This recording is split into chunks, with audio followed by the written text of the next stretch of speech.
Hello, Forgers, and welcome to Metasight, a podcast where we discuss SolForge Fusion mechanics, meta, and maneuvers. I'm your host, Ben, also known as Onk, and joining me today we have. Weekend. Hey everyone, this is Nate. Today we're going to start off our four-part series reviewing the cards from Battle for Whitefang Pass. We're going to start off with Alloyin, and in this series we're going to go over each card introduced in the set 2. We've had the opportunity to play with a lot of these cards over the past few months, so now's a great time to dive into our experiences with them.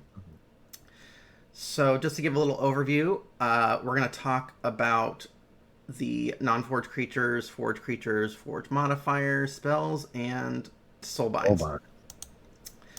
And one thing that I want to do is just to give us a little bit of context, especially when we're talking about the creatures, is to give a sort of a baseline of the power level of each card. And what we're going to look at, where appropriate, is the general pattern of how stats are assigned. So when you have a creature with no abilities, in general, at level 1, you'll have about 12 points of attack and health allocated to it, 18 at level 2, and 27 at level 3.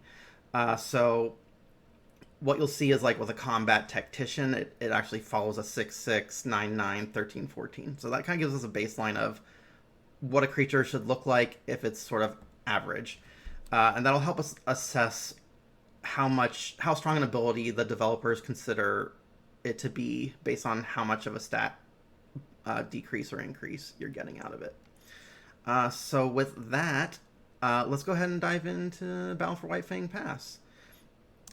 We are going to go ahead and start off with the legendaries of the set. So Alloyin got the legendaries, and we can talk about these in just like the Omnis. There's 3 different versions. We have the Aether Scale, we've got the Rage Scale Dragon, and we've got the Steel Scale Dragon. Mm-hmm. So, Nate, do you want to take this one or should I?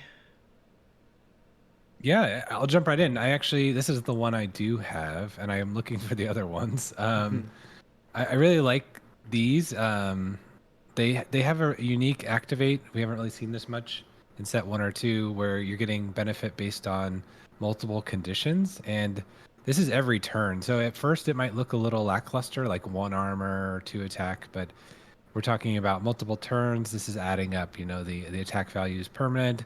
On steel scale in particular, the 2, 3, 5 damage that's being dealt, if it's adjacent to a dragon, is quite impactful. I really like Sparking Omni from set 1, Yeah. and that's 2, 3, 5, I think, as well. And you're getting that here, plus maybe potential other benefit, plus robot as a creature type, which is Mm-hmm. really beneficial to it as well. What do you think, Ben? What other thoughts do you have? Yeah, so going back to our sort of stats discussion, these start off pretty evenly statted. Like you're only getting about a -2 to -1 stat penalty for the steel scale, and that's easily made up for with just a single activation. If you can, in the case of steel scale, if you can get a dinosaur next to it, one activation is going to bring it well in line of what you need. So there's a lot of potential, but it is a bit finicky in that it's very lane dependent, and draw dependent, making sure that you have a threshold of either dinosaurs or with the rage scale warriors or with the aether scale the mages, that you have a good threshold of those creature types to get the Mhm. benefits. If you don't have a critical mass, the dragon is hard, right? Because each faction only has 1 or 2 dragons at this time, as of set 1 and 2 being printed. So you're kind of relying on it staying on the board and then you drawing its level 2 version, getting them next to each other to really get them to go. So dragon's a little tricky. I there has been some interesting talks about using Oros's shapeshift ability with them, Mhm. Mhm. because whatever you shapeshift next to it is going to have all the creature types, so it'll trigger all 3 levels of this guy. So I haven't had a chance to play with them a lot. They seem very strong as like a sealed card. Mhm. I don't know how like meta defining they are, but they're fairly statted. Like the stats are very fair, Mhm. and there's a lot of play there with them.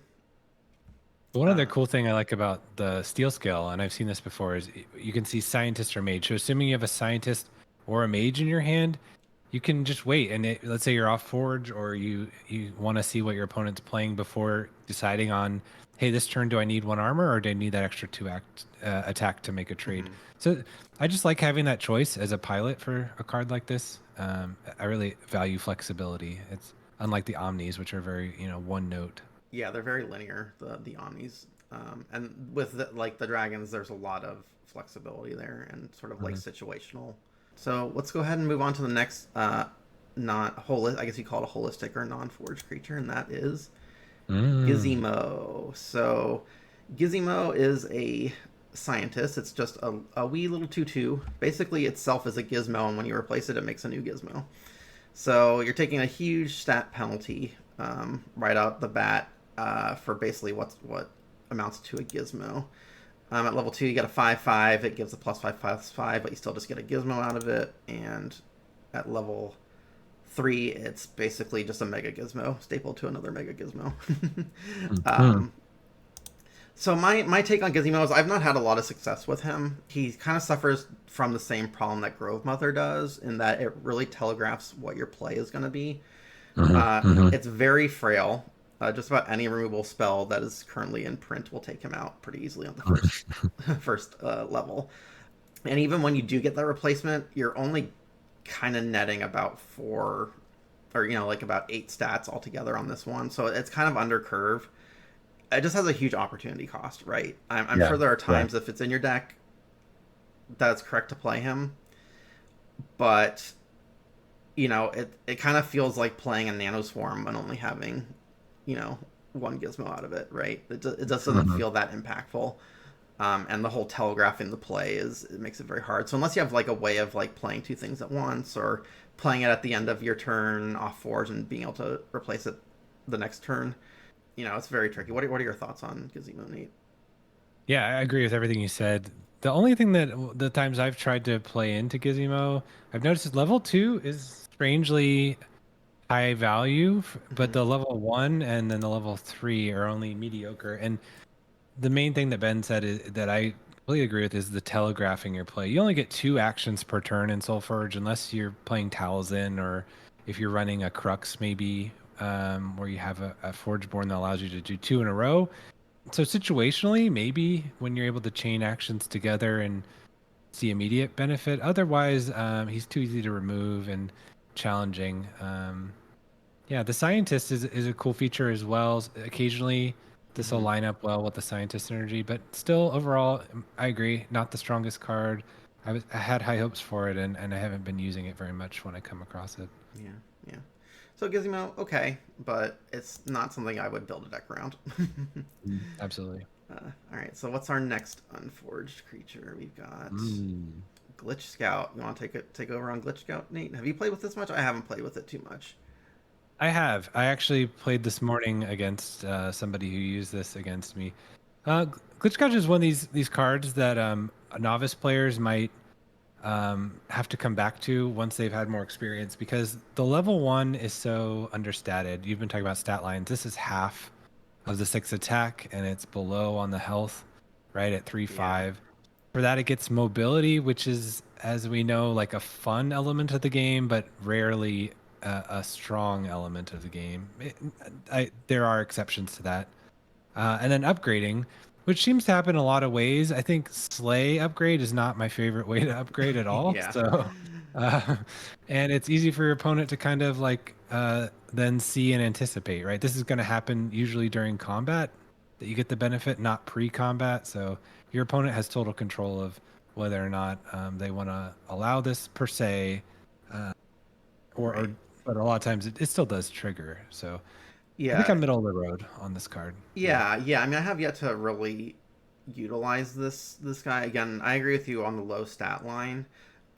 3 power with a Slay being its primary function makes it kind of like it's one of those things where you have to like either catch a minion with it, Mhm. or you have to finish off something that's already been damaged, right? Like Yeah. throw it in front of Yeah. a zombie brute that's almost dead or something like that, and it's going to die in combat as well. I mean, once you get to level 3, you do get to play the card that you upgrade, but A 7/9 at level Yeah. 3 it's like an 11-point stat penalty. And even with the mobility Yeah. 1, it's very very hard to maneuver. And again, we talked about how telegraphing plays can greatly weaken a card, and a savvy opponent is not going to put something in mobility range that's going to die to it, right? And they can also, it's pretty easy to catch because it has such a weak health stat. So it's Yeah. okay. It's got warrior mage synergy though. I mean that can Hmm. count for something. It is a warrior mage. We do Yeah. know that, especially like Tempe's cares about that, so it might be good in like a Tempe's deck. But I have yet to It, really benefit, like really get far, like a lot of use out of it. that might be a good note here. I think this card in sealed or limited is a lot different than constructed. Oh Constructed, yeah, you might come across the synergies. Like 1 in 10 decks on the Tempe side might have Warrior Mage synergy that's perfectly aligned, and then sure, this card goes way up in its effectiveness. But yeah. yeah, All right, well, let's check on our next one. So we've got Lightforge Sentry. So this is a 4/2 at level 1 that has 2 armor. So it's basically a 4/4. Like two. If we played long enough, you know that armor doesn't tend to do a ton unless it's very very high armor. So usually I just consider 2 armor as basically being 2 health, especially when it only has 2 health to begin with. It's not gonna survive most combats. It'll take out a mindless zombie and live to fight another day, but that's about it. But it has an interesting deployability. It's got choose one. You can give adjacent creatures +2 attack, or you can give them 2 temporary armor, and that scales up to 3 and 5 as it levels up. Interestingly, if you can actually place it where you're benefiting on both sides of it, so it has 2 adjacent creatures, Mm. it's actually above curve on stats overall. It just gets spread out, right? Hmm. So by the time you get to level 3 with it, you're actually, I think, netting about 3 extra stats. It's a little bit of an increase, but what you get with that is flexibility, right? Again, I haven't played with it a ton, except for in sealed. It kind of goes into that sort of a Alloyin theme of flexibility and situational cards, which is not always the best in like a very competitive meta, right? Because usually you want to have a very specific strategy. But I think it's a very good card in casual play and in sealed. What do you think, Nate? Yeah, yeah, you said almost everything. I think the one other thing is I got some good advice early on to think of cards as spells. Think of some creatures as spells, and this is one of those creatures that to me looks like a spell. Like on deploy, you get to do exactly 2 things, and then you get a little chump blocker in the middle, or however you Mm-hmm. want to position this guy. So it's utility. I think everything you said is right here. What do you think about the spirit here, Ben? It seems Yeah, confusing to me why they chose to make him a spirit. yeah, that's And is very there interesting. value? Yeah, what do you think? Yeah, it's interesting that there's a spirit in Alloyin, and there are 2 theories to this. One is so that you can get a betrayer spirit synergy because this is the only spirit in Alloyin, or it was a mistake. They just forgot to change it in proofreading to like a robot or something. Because it definitely looks like a robot to me, Hmm. but maybe not. I mean, it could be a spirit that's just covered in this Alloyin armor. I guess there's Hmm. sort of like this ethereal thing going on in the background there. But the fact that it's like the only spirit in Alloyin means that if you're trying to capitalize on the spirit subtype, that you compare it with Utera or Necrium, Yeah. there's a couple spirit synergies there.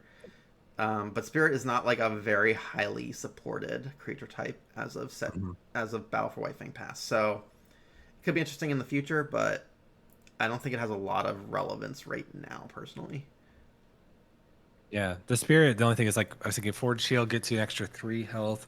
So in theory, you could assign a little value to the spirit type, but Hmm. not a lot. And I think I'd rather it be a robot. So let's move on to a robot, the Hey. Portotron 2000. What are your thoughts on this one, Nate? I think the names, I mean, I get it, it's like a portable, but it almost sounds like an outhouse or something. But yeah, Yeah. the Fortitron 2000. This also sounds like something out of Mystery Science Theater, but I like it. It's actually growing on me. I think it's it took, if we're talking about base stat line 6/6, it took a little bit of a hit here to be able to swap around. In set one, we had Epic Hawk, which has great stats and could swap things around. So, but was a mech rather than a robot. So, I think if I had to choose from the two, I'd still choose Epic Hawk. But Hmm. this guy does some pretty good work. His attack goes up pretty significantly. If we see the stat line there, it goes up to 15, which is Hmm. no slouch. Yeah. This is a And really good like ambush creature mm, because your opponents are generally not going to want to put they're going to put creatures in front of your utility creatures, right? And that are going to take them out and survive. And the fact that the Portatron has a really high attack means that you get to not only save your utility creature, but also probably take out the big thing that was about to stomp on it.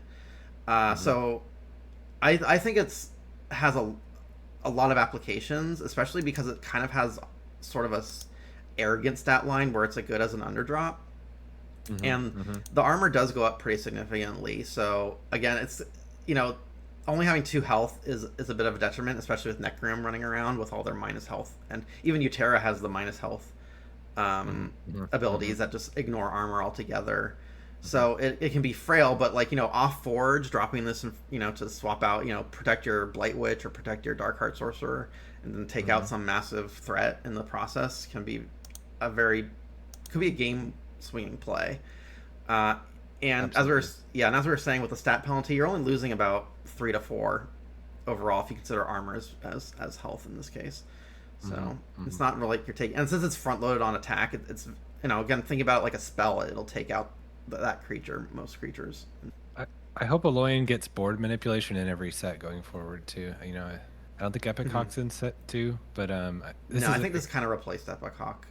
It's like and to me this feature is like a core to Alloyin going forward. I don't want a set to go by where we can't do something like this with Alloyin with one creature. I think it's really cool and it gives Hmm. Alloyin some cool flair. Yeah, Yeah. yeah. All right, let's move on to our next one. This is the Shardbound Vexer. So this is a Mm, Metamind Mage.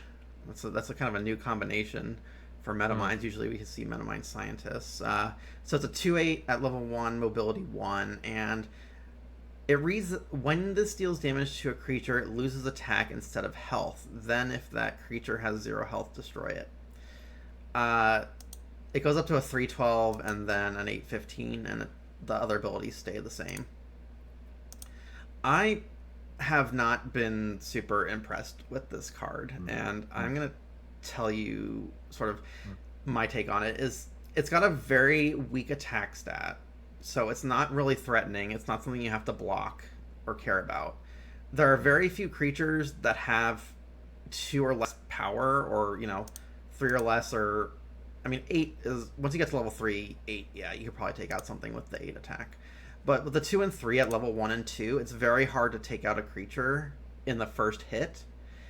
And if the Vexor doesn't survive that hit, you're attacking the creature to remove it on a different axis, right? You're trying to remove its attack instead of its health.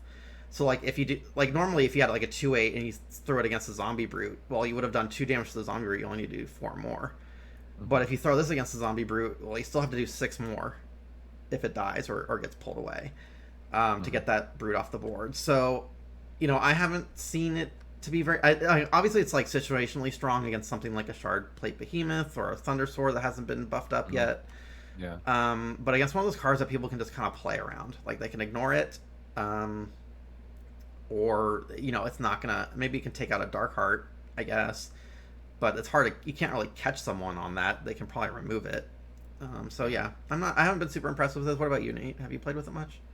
Yeah, and I think for that reason I haven't played with it much either. And if Dark Hearts are big in the meta, and Thunder Swords are fairly represented, but Behemoths aren't a problem. So, yeah, I think I'd rather have more attack for like and give up some of the uniqueness of this ability, at least right now. And the only other thing I'd point out is that Metamind in the future, we're seeing Metamind pop up a lot. Mm-hmm. I don't know what the future of that creature type is, and potentially we see added benefit in the future to that Metamind attribute, but Not Right. today. Not Not today. today. Yeah. So yeah, Definitely isn't doing anything for us right now.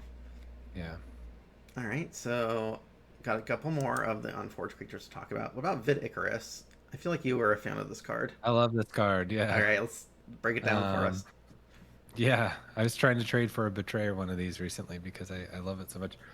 It's great. I think poking has become way more important here in set two with synergies with like Shard back and some others where we see a lot of minions in the current CG too, and then surviving by 1 or 2 health points is pretty common in a lot of the battles that are going on today. Hmm. So not only is it important to get your creatures up 1 or 2 so they can survive combat by 1 or 2, and I think Vidicarus really addresses that. If your opponent's going to try and barely edge their way through combat, then you have the perfect answer, right? They're gonna have to think twice about leaving their entire board at 1 because this level 1 card will go clean all that up pretty quick. Yeah, so Um, it does take a bit of a stat penalty, right? It's you're losing like 4, then 7, then mm, 11. So like it's mm, not. This is definitely a utility creature, right? But it can do a lot of work. mhm, Um, Especially since the activate goes from 1 damage to 2 damage to 3 damage. Like that scaling is huge. mhm, Like mhm. when you think about it, being able to Yeah. dish out 2 damage, or so like maybe you can take out one creature and do 1 more damage to try and finish off a creature, or to get it in range of dying in the next combat. But like once you start getting up to 2 and 3, you can do a lot. Have you Yeah. ever been able to get it off with the Elementalist Ritual? I know that's one of some Oh people have been no. trying to do that. I haven't Oh myself been wow. able to do it, but that's Oh kind of the wow. dream where you No. can buff your non-combat damage. But The one thing I would say about this though is I have kind of put myself in the kind of role played Vidicarus in the moment and like boom, boom, boom, I'm taking out 1, 2, 3 creatures, and that feels really good as a player. It's like a yeah, mini game or something. You've got this Vidicarus shooting down the opponents. yeah, It's taking fun. pot shots. Yeah, Yeah, you might not win the game, but at least you had a fun time shooting up their board. yeah. So This is definitely there's like something to that. it's Yeah, definitely a fun card, right? You feel good playing for it sure. and using it, even if it is kind of on the weaker side. And it does rely on situationalness, right? Like it doesn't do Hmm. anything. Like the little one doesn't do anything against it. It has 2 health. Like the Hmm. one doesn't usually make that much of a difference, but you get that down to 1, and you're going to town. All Yeah. right, so we got one more. We've got Voltaic Magus. So Mm. this is a creature that cares about the new exalts in Battle for Whitefang Pass. So it reads, it's a 4/7, so it's only losing like 1 stat point off of base. It says when an exalt is played, give this +2 attack, and if it has 8 or more attack, it has 2 armor. Now it says when an exalt is played, so it does count your opponent playing cards. I think it's just like a fairly statted creature, especially if you're playing with exalts yourself that you really want to get down, or your opponent's going to be playing an exalt or two. It's really easy. It just takes 2 exalts to push it into that threshold too of getting the armor bonus. It goes Mhm. 2, 4, 6, I believe. Yeah, so 2 exalts will knock it into the armor range, and it has a pretty decent toughness, right? It's like it's statted higher on health. I have this in a deck that plays a lot of exalts. It's not always like my go-to play, but I'm not always upset when I have to play it, if that makes sense. Um, Definitely. and especially if you're like up against a Rumble Spark, it can get Hmm. pretty crazy when they're flipping it back and forth. But we'll talk about Rumble Spark another day. Another day. What have you played with this much? Yeah, I think it's sitting on the edge of the meta right now. I think a lot of decks are still pulling set one into one half of their fuse, but that might change in set three, especially with some of the spoilers that we've seen Mm-hmm. around Exalt.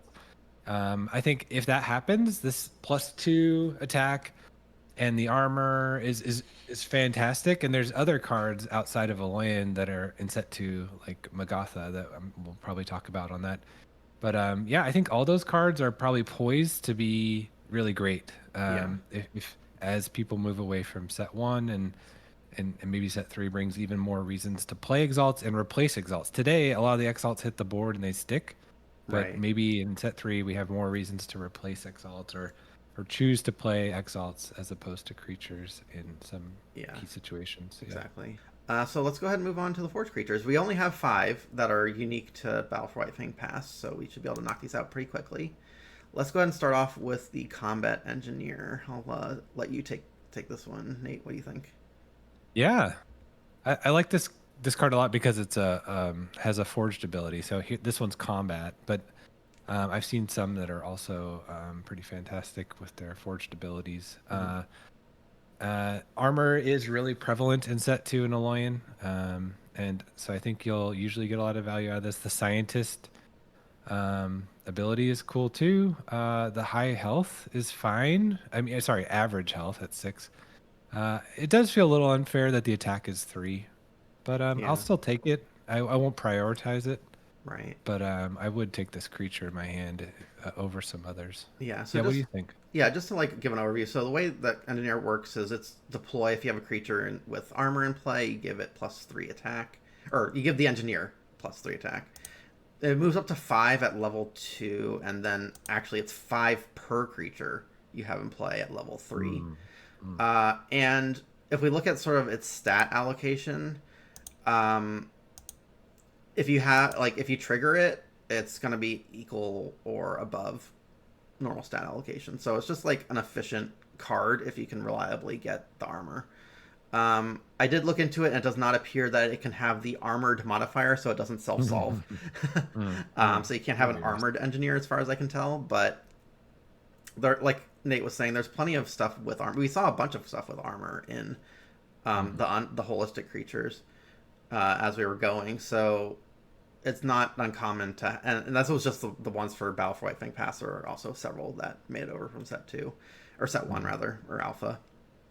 So, it's kind of it's kind of vanilla. It depends on what other modifier you get with it, as far as its forge modifier. But as a base creature, its stats are decent, especially since it seems to be a bit front or backloaded, because health is generally better than attack, because the longer a creature survives, the more sort of action equity you get out of it.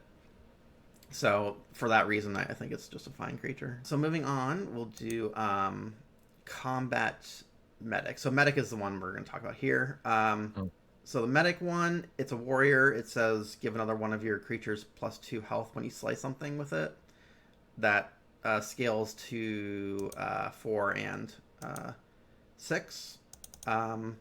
This one I've not been super impressed with. So you're taking a 2, 3, and 4 stat penalty as it goes up in levels. It's in Alloyin, so it's not like you're going to get a Forge modifier that will help with the Slay trigger. And the 2 health, you have to have another creature survive the combat, and 2 health is not a lot. Like, 2 health before combat matters. 2 health after combat doesn't. Yeah, I'm about to say the same thing. Yeah, so I've not been super impressed with Medic. I don't think it's worth the stat loss you get off of it. And it doesn't scale that well. Like 2, 4, 6. Like by the time you're in cycle 3, it just doesn't do enough. So I like Medic. I've not really. I never want to play it when I draw it in a deck that has it. So yeah. And the warrior synergy, that while they did add some things in set 2 that make warriors a little more valuable, it's not a main strategy, and even then it's not that strong as something. We might show a card here in a few minutes that has some warrior synergy, but even then, I wouldn't choose to play medic in most cases. Yeah. So agreed. Not a lot to talk about with medic, but let's move on to the Page Walker. Have you had some experience with this? I got this in the Fuse Fest. I had a lot of fun with this guy. What are your thoughts on it before I? At first I wasn't sold, but I could see you piloting this card very well, because when it's piloted well and the complexity that it brings, it can really shine. We'll get to the level 3 version of this card. I think levels 1 and 2 are pretty straightforward, but when you get to level 3, it starts to rely on synergy a little more, and then the payout is a little limited by synergy, right? So this is a tough one to pilot, but in the right deck, absolutely. What did you think? So you got this in a sealed environment, and so with the Page Walker, just to go over what its abilities are. So at levels 1 and 2, it says whenever you play another mage, you get to upgrade a card in hand and discard it. And then at level 3, it does a very unique thing where it cares about level 3 cards. So it says when you play another level 3 card, give your mages +3/+3. and Mhm. that's a pretty big buff. Especially if you've been playing it throughout the game and you have the mage support, you'll have a lot of level 3s by the time you get the level 3 version of this down. Mhm. I will say that this guy is very dependent on your mage density. Like says I need mages to do anything. You're taking like a 336 stat penalty on it, so it's not insignificant. Uh, and the level 3 ability doesn't only affects your mages, so I found that if you can get up to like 6 or 7 mages, like 7 is kind of the sweet spot. It can be strong, I think we'll probably talk about this more. But in any deck where you have 20 cards, if you can't get to like 7 or 8 of caring about a certain thing, whether it be spells or mages in your deck or warriors or exalts or whatever, um, it's very hard to rely on that ability. So it's very hard. Incidental page walker triggers are kind of like meh. But if you can really crank out a bunch of mages, then it can be very powerful, and it definitely plays to the late game.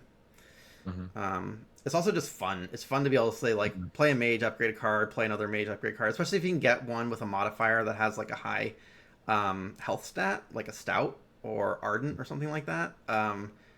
It can last on the battlefield for a long time and just accrue value over several turns. So the more you get a few extra mage plays to get all those extra upgrades. And I'm having a lot more respect for high density upgrade decks if you Mhm. can manage the board while you're doing it. Mhm. Because by the time you get to cycle 2 and 3, you're gonna have much. You're gonna have a lot more gas than your opponent. You'll have a lot fewer times where you're drawing a handful of level 1 cards, if you can get those upgrades kind of cranked up early on, and that can really make a difference in how the games play out. So I like this guy, but again, it's very dependent on your density of mages to really shine. Yeah, I think this might be the case where you had hinted earlier on that we might get insight into how they developed or balanced the card here. What do you Mm-hmm. think? Because if you look in like a sealed environment or a suboptimal deck, your mage density goes way down, and then that level 3 ability goes way down in value. But so it seems like it's very high potential and or low floor, high Yeah, it's like ceiling, very but low somewhere floor, in the very middle high for ceiling. Yeah. yeah. And so I wondered how they balance this card. And at the bottom line, here's its stats. At the bottom line, here's Right. its Well, so. I guess you could say like at if we look at level 3, just one trigger is gonna bring him in line. Hmm. +3 +3 makes it an 11-16, which is right on curve. But you're gonna assume that you're actually gonna trigger that for multiple guys, so he's gonna be above curve, assuming you can have at least one other mage in play. Hmm. Hmm. And when you play a level 3 mage, it's also gonna get the bonus. It'll Hmm. see Hmm. itself when it comes in. So um, again, this is one of those cards where you're taking a penalty early on with with the attack decrease, and if you can manage the board long enough, then it can really shine in the third and fourth cycle, Hmm. and really push things over the top. One thing to note is that in Battle for Whitefang Pass, there are only 9 mages native to Alloyin, this being one of them. So seeing a very high density mage deck is not as common in a Loyan. So getting like 2 or 3 mages in a Loyan deck is probably about where you could expect to be with this. And anything above that is you start to really it starts to really pick up strength. Hmm. But So one yeah, last thought on this yeah, is I think of this as the Drix for mages, and then maybe because the set one had Drix and they wanted to make Aloy mages shine a little more in set two, so that I think that's what this could be right here. If yeah, you want to yeah, play Aloyan, you want to play mages, here you go. yeah, yeah. I definitely This like is that your it power gave card. more mage stuff to Aloyan, and we lost Sibian augmentation Yeah. in the set, which was the other sort of mage payoff for set one. And I Hmm. think this is an okay trade off. I mean, Hmm. augmentation Yeah. was caring about mages. So, all right, what's Yeah. our next guy here? This is our Mm. researcher. So its deployability is give this 2 armor this turn for each exalt in play. Taking a -3 penalty for that, so you need at least like 2 exalts for that to matter. At level 2, it's 3 per exalt and 4 per exalt, and it does count your opponents. But I'm gonna say I have not been impressed with this card. I think Alloyin suffers from temporary armor. It just isn't impactful enough, and the only time it matters is if you can catch an opposing creature and survive. And this just asks way too much of you. It asks you to have Exalt in play. It asks you to put it in front of a creature that it's going to survive with the armor, because the armor is going to go away at the end of turn. So if you just throw it out there in an open lane, it does almost nothing. And maybe survives your own Firestorm, I guess, if you can time it right. But I have just not been impressed with the Researcher at all. What are your thoughts on it? Exact same sentiments. And it's disappointing because when I look for a scientist, I also don't think this is likely to hang around long. Like, it loses that temporary armor and then is easily removed. So yeah, I feel the same about this card. Yeah. Okay. So we're not gonna spend too much time on this guy. He's kind of a bummer. Let's move on. All right. How about the safeguard?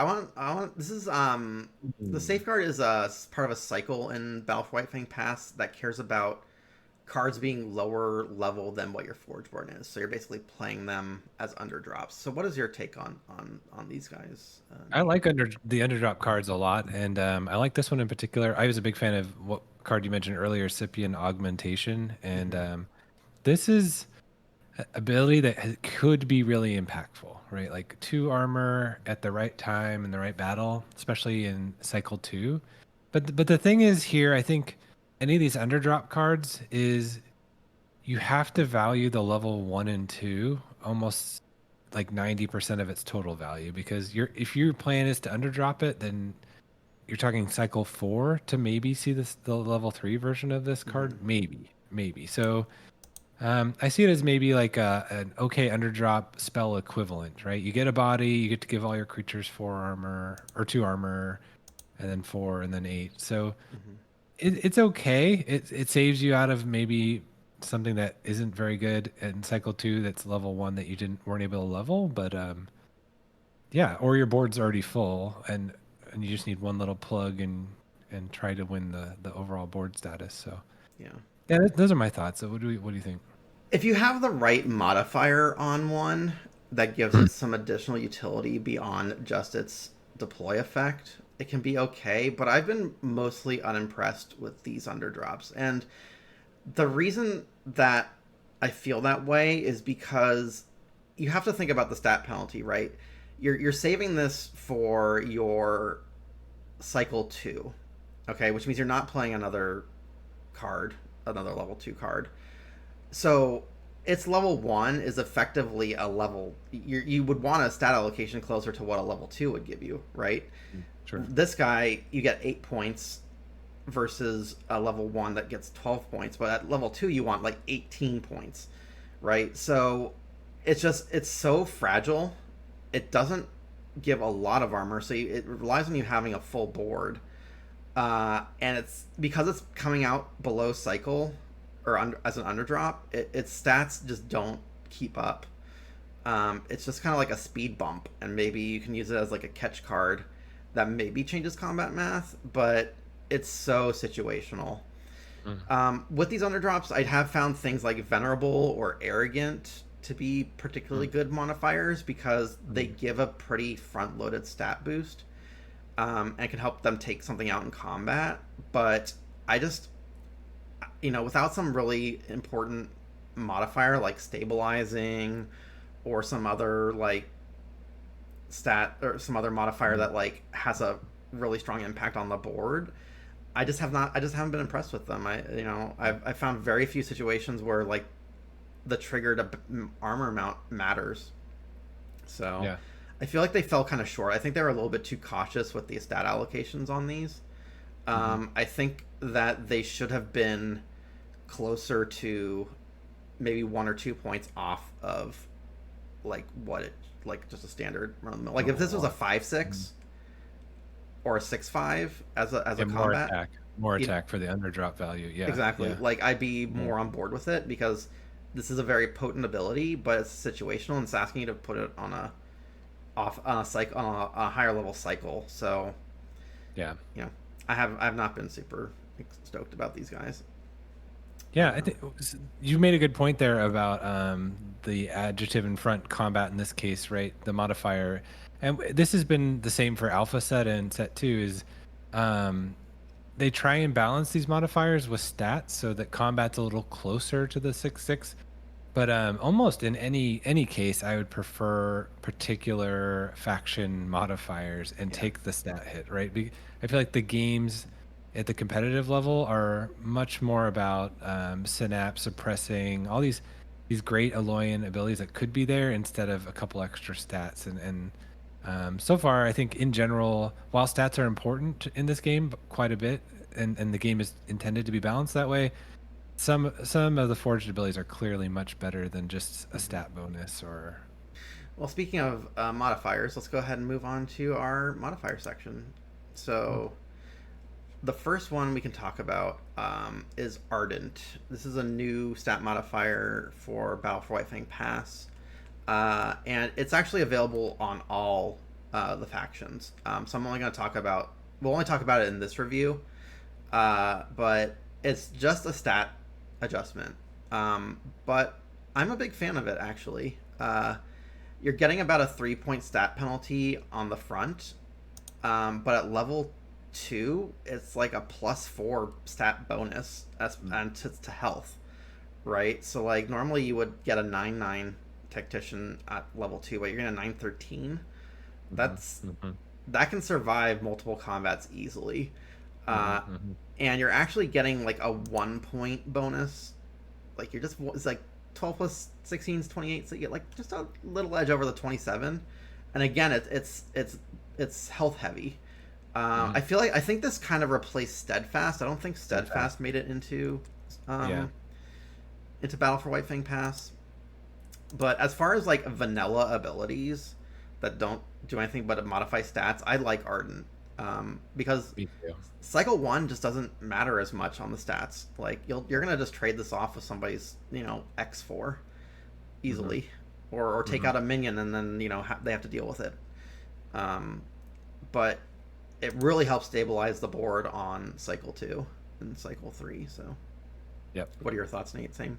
Exact same. And I think Steadfast was great too, but the slight bump to health here on Ardent makes it even better. I like it a lot. Okay, Yeah. awesome. All right, so let's go to the Alloyin specific ones, and we'll start off here with emboldening. Hmm. So, what are your thoughts on emboldening? Yeah, as someone who's trying to play more aggressive, I really like emboldening a lot. I think this allows you to play across all your lanes, and it kind of is a win more kind of card. And you're not taking too much of a hit here for a lot of extra potential. Mm-hmm.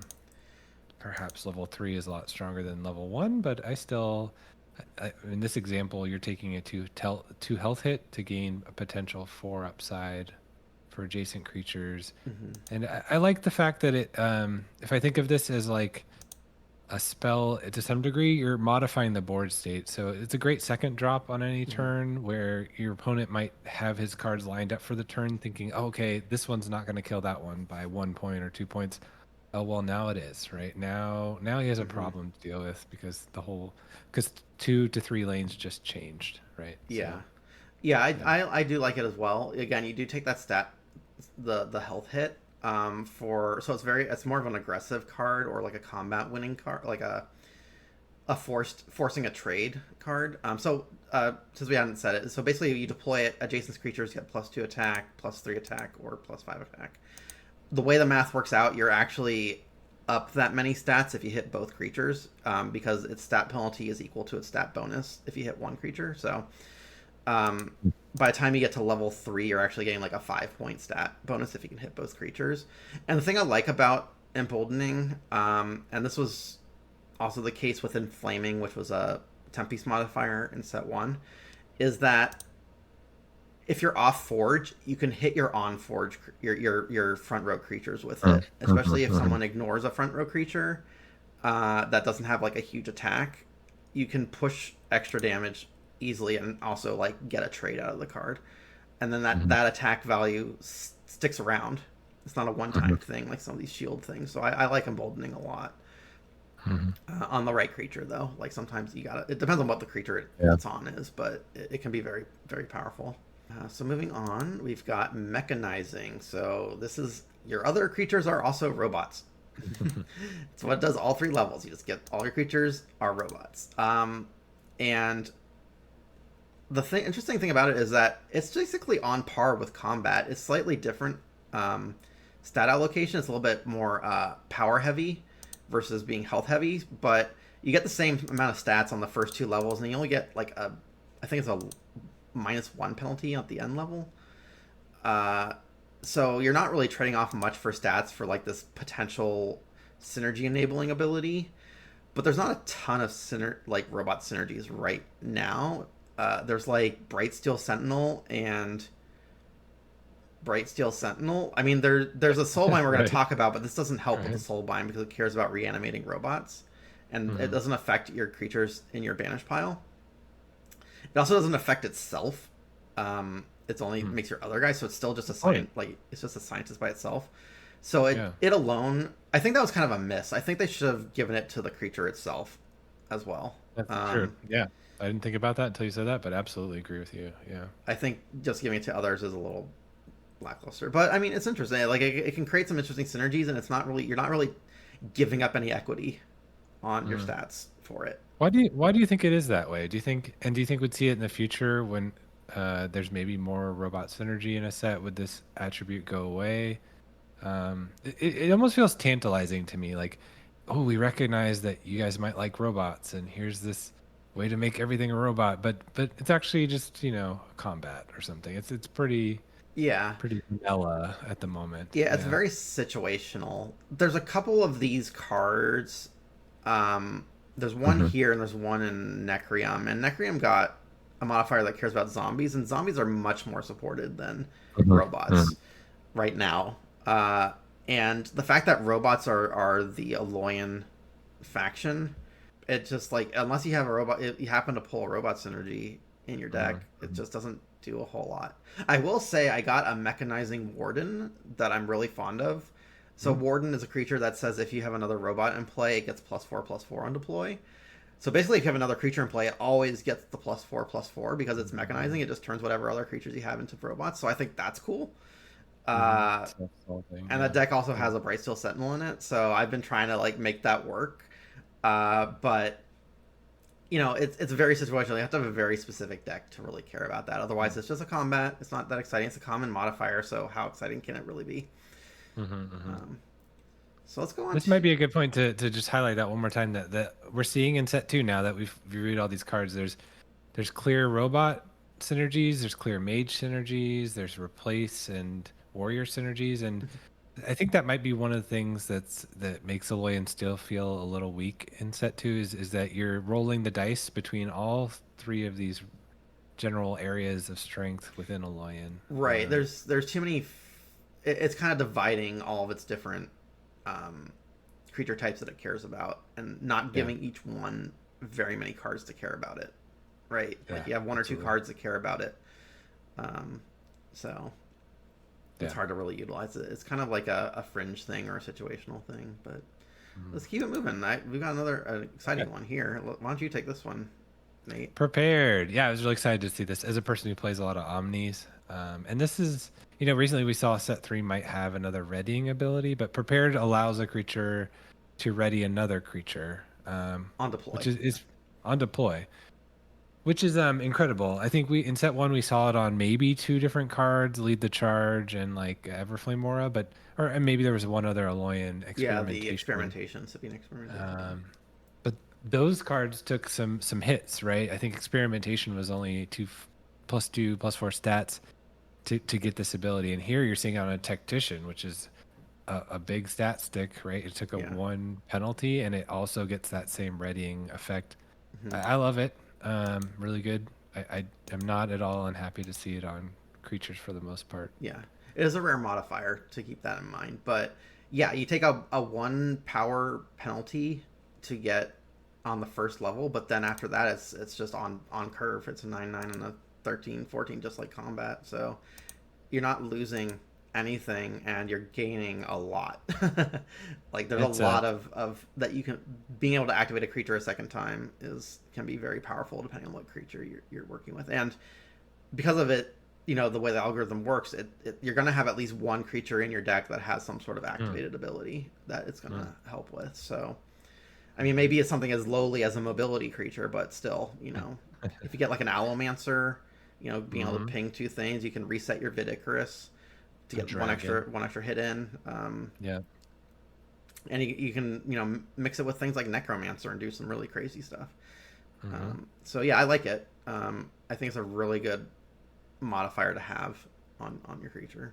It's an underdrop too. What do you think? Because like it must have been hard for them to balance this. The reason it looks really strong to me also is underdrop. Like you could see this not at all for the first 3 Exactly. cycles. Yeah, it's not level And gated. this thing is amazing. Even in cycle 4, you might want to ready your Necromancer, like you said, or Talzin or something. I mean, it's got a really cool combo with the level 3 Necromancer where you activate the Necromancer, bring this out, ready the Necromancer, bring out its level 2 version, bring out its level 3 version. So you can fill your board with prepared creatures with just a level 3 Necromancer off of one card. So it's like a mini Army of the Damned. But yeah, I think it's a cool ability. I think it's definitely something you can enhance a deck around and be on the lookout for, like index, to try and find other prepared creatures. Let's go ahead and take a look at the next modifier, which is prepared. This is progressive. We just did prepared. Okay, so progressive is reads when another one of your creatures replaces a creature, give it +2/+2. That goes up to 3/3 and then 5/5. So this is kind of like a replacement to Drix minus the gizmo, but it's on a forged creature, which means you could get some very interesting combinations. You don't take a particularly large stat penalty compared to, if you get just one activation of it, it's made up for it. And like turning all of your creatures into gizmos is kind of interesting. What are your thoughts on it? I haven't played with this much because it's a rare modifier, so I haven't seen it in action too much. I was actually just thinking about that. Yeah, and I don't have the most set 2 product, but in maybe the 12 to 15 Alloyin set 2 decks I have, I'm not sure I have this a lot. I would certainly love to play around with it. And then one of the things I like in my decks is having double of a modifier. So in set 1, double rallying or something to that, double refreshing. But this could be really crazy because in set 1, Drix was strong, obviously, but imagine having double the Drix or triple the Drix easily, right? So even within a cycle. So this is, I think, potentially very strong. Yeah. And again, the right deck. Yeah. And plus, it's like a cycle ahead of Drix, right? Because you're getting the +2/+2 in the first cycle versus having to wait till level 2. Yep, that's a really good point. So I think this has a lot of potential, especially in a deck that cares about replacement. But again, I have not played with it a ton. I've not seen it played a ton, so I just don't. I wish I could give a better opinion on it. But with our knowledge of how Drix works out, if you get it on the right creature, it could be very powerful, especially like a sticky creature that has a lot of health.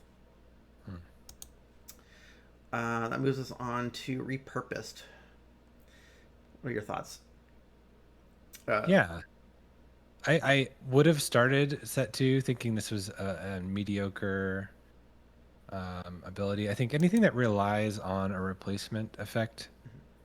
This one says if this replaced a creature, you get to upgrade 1 card. At level 2, you get to upgrade 2 cards.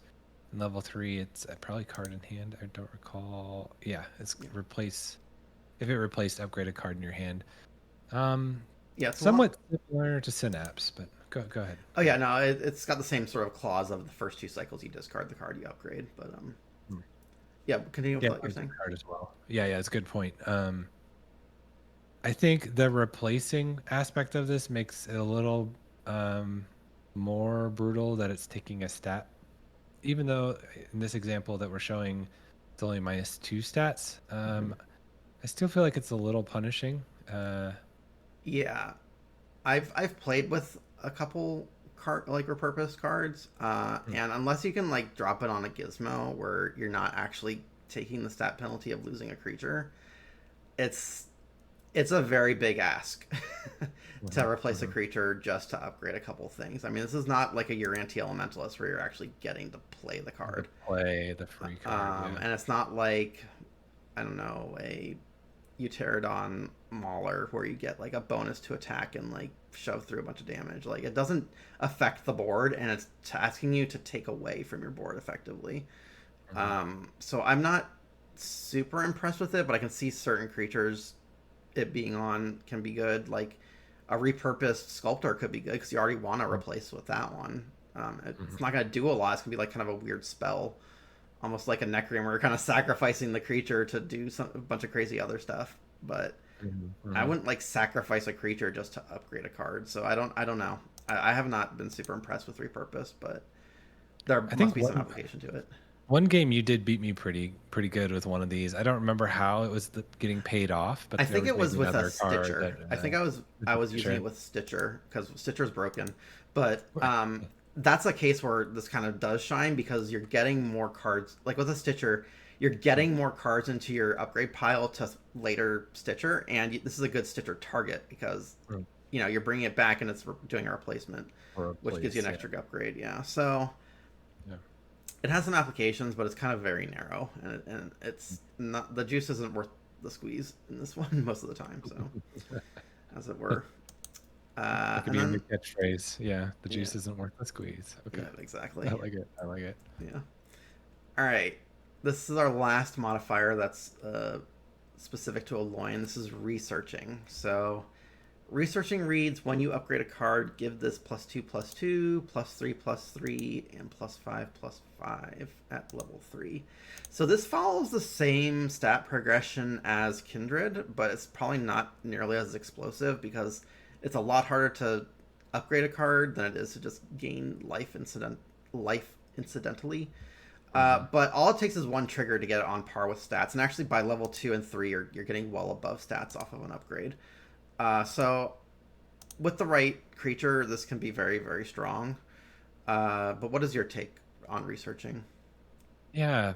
As a fan of Alloyin myself, I feel like we got a little shortchanged on this one, but you're right. I think this is another high ceiling, low floor situation because if you have a deck that is doing a lot of upgrading, then you're getting a lot of value. You said one upgrade goes right back to the base stats, and that's fine. But man, when I look at the effect of Shamblers on a board full of Kindreds, I mean, it's not even close, right? I think Right. so. It's unfortunate that maybe this wasn't a little different. Maybe you could do 3/3 and then do 3/4/5 or something a little bit more Mm-hmm. beneficial, or Or I maybe don't not as know much as how like I a would stat balance penalty it. on the first go, like maybe Yeah, just something. minus 2 instead of -4. Yeah. It probably only needs a little more to make it beneficial, but yeah, when I think of how many ways to trigger, at most you could have an Alloyin deck on its own for upgrading. Sure, maybe four if you're, and you have to really lean into that, and you're Mm-hmm. taking penalties on those cards as well. Whereas healing, oftentimes you're getting the benefit of health to yourself, and you're not paying too much for the price of the heal. So Yeah. yeah, it's fine. It's fine. It's definitely better than some of the cards we've reviewed so far, but That's true. Yeah. and some of the abilities we've reviewed so far, but Yeah. it's It still has not. like you said, it has a high ceiling. But it just is. It's hard to get to achieve that ceiling. Mhm. In the current Real state. quick, how if your opponent had one of these on the board, Ben, how would you approach it? Would you be tempted to leave it alone, or do you feel like this is a kill on sight kind of situation? I think I would. It would really depend on how much upgrade I think my opponent has, and if they're running like Steel Rosetta or Cersei with a Army Commander or Enhance. Mhm. Uh, if they have like a Synapse creature or like a Mm, Necromancer, I probably do want to get this off the board quickly before it mm, gets out of control. Uh, Otherwise, if they don't have a lot of upgrade, it's not as priority. And I mean, I guess if they play it, they're anticipating they're going to do a lot of upgrades, so mm, it probably is a kill on site, mm, or mm, at least try and trade mm. with it Trade if you out, can. yeah, But beneficially while it's low. Yeah, yeah, it's kind of it's a bit of a rattlesnake. I would probably yeah, kill it. yeah. Okay. All right, so that takes us to our spells. We'll try and go through these pretty quick. Some of them are very generic, run of the mill. So we'll start off with Bulwark Bash. It reads, give a creature 2 armor this turn, and then it says you may deal damage equal to its armor to an enemy creature. That goes up to 5 and then 10 at level 3. This feels like kind of a replacement to Gauntlets of Solgrim from set 1, with a lower floor but a much higher ceiling, because if you put on a creature with armor, it can really hit hard. But again, it's just kind of a 1-for-1. The 2 armor... At level 1, the 2 armor is not going to make a lot of difference in combat. The 5 armor on level 2 can make a big difference in combat. So you could probably get a 2-for-1 out of this pretty frequently if you in the right situation and the right combat setup. But I haven't played with it a ton. I don't have a lot of high armor synergy decks, and it's really this is one of those cards that's really hard to get past the level 1. Like you want to upgrade past level 1 on this if you can, unless you have something with a high armor natively in cycle 1 that it just happens to be able to take something out. Otherwise, I want to like upgrade past it and go straight to 2 or 3. What is your take on it? Yeah, same thing with Gizmo. I think this is where at 2 it starts to shine, and it's hard when you compare it to Gauntlets of Solgrim. My initial gut feel would be take to Gauntlets, but you're right. There is this like hidden upside to this card as well, where a lot of set 2 creatures are gifted armor, like we've been talking about, that maybe set 1 didn't have. So I think it's probably somewhat equivalent to Gauntlets of Solgrim. So it's probably fine the way it is, but not strong. I mean, I think Stampede is what Tempe's got similarly in set 2, and it has the extra ability of hitting multiple things. So it's okay, but as a removal spell, it's not great, and as a protection spell, it's not great. And at level 1, it's not great. So, yeah, I wouldn't rate it too highly overall as a card. Yeah, I agree, and it's also got the downside of if you don't have a creature on the board, it's very hard to use it. Like you can still finish something off with a Gauntlets of Solgrim if you have nothing to give the armor to. But with this, like you have to give their creature armor, I guess. I guess if they have a high armor creature, you could do some silly things with it, but. Interesting. I hadn't thought about that play. Let's move on to Duplication Dome. Now, this is a very hyped card. Do you want me to start with this, or do you want to start? This is near and dear to your heart, right? This is near and dear to my heart. Okay, this is part of one of my favorite decks. So, Duplication Dome. So the first level, it reads, when you play a creature with deploy in this lane, give it +2/+2. This is an Exalt spell. So it'll stick around, give you value. But it is a very big tempo hit if you play it at level 1. But at level 2 and 3 is where it really shines. So at level 2, you destroy your Duplication Dome, but then it lets you play a deploy creature for free, and the bonus it gives is +3/+3. And then on level 4, the third level of it, you get +4/+4 to the creature. You also get the free deploy creature, but you also get to repeat one of the deploy abilities of the creature. So it goes nuts if you have a high density of the deploy creatures. I think Duplication Dome, you can play it level 1 no problem if you have at least like 8 deploy creatures. Like that's +2/+2 is significant enough it's a 4-point stat boost, right? And it's repeatable. So I don't mind playing this if I have the opportunity on level 1, if I have enough deploy creatures. Otherwise, you kind of have to bank on upgrading the first level of it if you can to bypass that. It's really good in a Steel Rosetta deck with Enhance as well, because really what you're trying to strive for is the level 3 version where you get to duplicate one of your deploy abilities. One of my favorite play lines is mixing this with Refreshing. I have a Refreshing War Tusk, so it's like you gain 14 life when you replace a creature, so on level 3. So you drop that into a Duplication Dome lane, you just gain 28 life out of nowhere. You can really stabilize with that kind of stuff. What's your experience with Duplication Dome? No, yeah, I think I've seen you play it a lot and have been very jealous of some of the cool things you've been able to do. The one thing and maybe you could tell me your thoughts, and then and also the listeners, is placement. So when I think of Exalts and I think of like Spirit Golem Conclave and this and Synthetas, which I know you're also a fan of, I think placement is really key and could be an advantage or disadvantage. Like I'd love if this hit multiple lanes, but you're talking about one lane and then you're choosing it early and maybe. So how do you think about the limitations and then strategy of placing an exalt like this. Yeah, so this Exalt this is a flavor of Exalt where it destroys its previous version. There are some Exalts that will stick around no matter that will stick around on the board the whole game, and there are ones that like will trigger and destroy themselves when you meet a certain condition.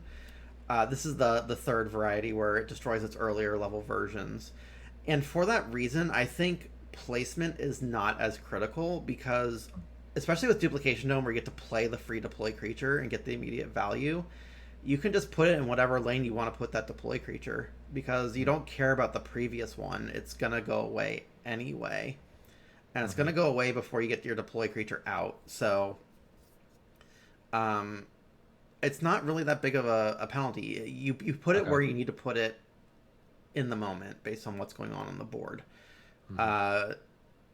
You know, and if they have a lot of mobility or you have mobility, you want to probably put it in like 2, 3, or 4, right? So it's kind of like in a better place to catch those creatures and make it, you know, sort of squeeze them to have to fight in your Duplication Dome lane.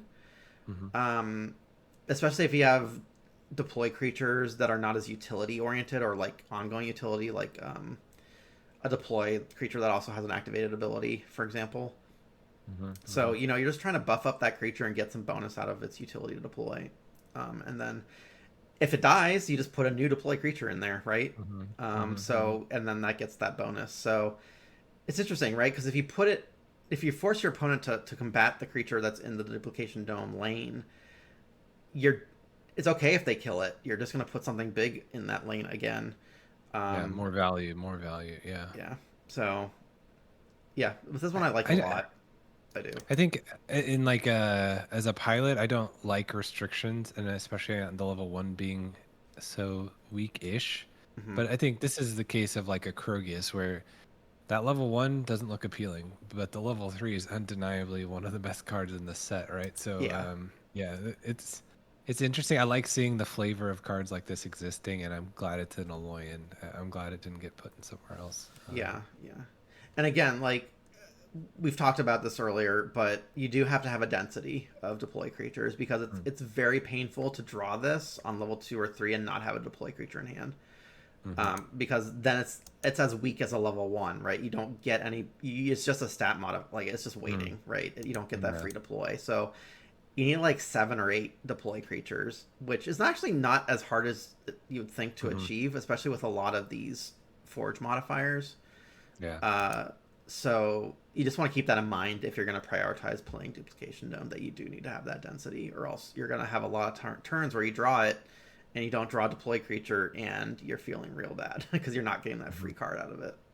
I think this card though is, in my mind, just to speak a little bit further to the power of level 3, is almost or sort of on par with Necromancer level 3, because this stays around, right? So you put something here, and no matter what, you don't care if it trades out. If your opponent chooses to remove it, guess what? You get another free lane to put something down, and so every turn you could be seeing double duplication effects. I love it. I love it at level 3. I think this card is just the game is going to end very soon after you play this. right. It's not going to draw. One or the other. Yep. All right, let's move on. That's great. Something not as exciting as Duplication Dome. Let's talk about Guardian's Wall. Not at all exciting. Yeah.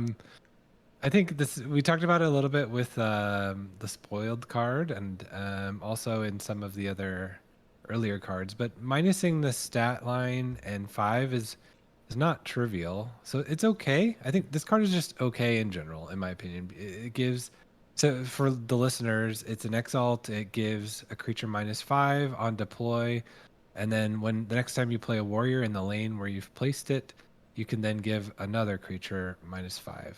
So, and then the Exalt's removed. So it's a total -10, -16, and then -20 spread out. But the second benefit, half of the benefit, is tied to a deploy of a warrior into the lane. So that the limitation of warrior and into the lane, it's asking a lot in a game that is going to last on average 7-8 turns at most. So you're getting, 2 plays a turn. I think it's asking a lot, so I would definitely not consider it a strong card. It's an okay card. But Yeah. what do you think? What do you think, Ben? I think this is not really a competitive level card, but I think it's a really good card in sealed or some Mm. sort of limited format. We talked about this in our previous preview video, but taking out a creature's attack, if you get it low enough where you don't have to care about it hitting you, and it's not like on a utility creature, it's basically like killing it. And this has the potential to kill two creatures essentially if you match up the stats right. It's strong enough to really kind of make a brute irrelevant, which is a Mm-hmm. level 2 creature. Mm, It hits just true. about everything at level 1.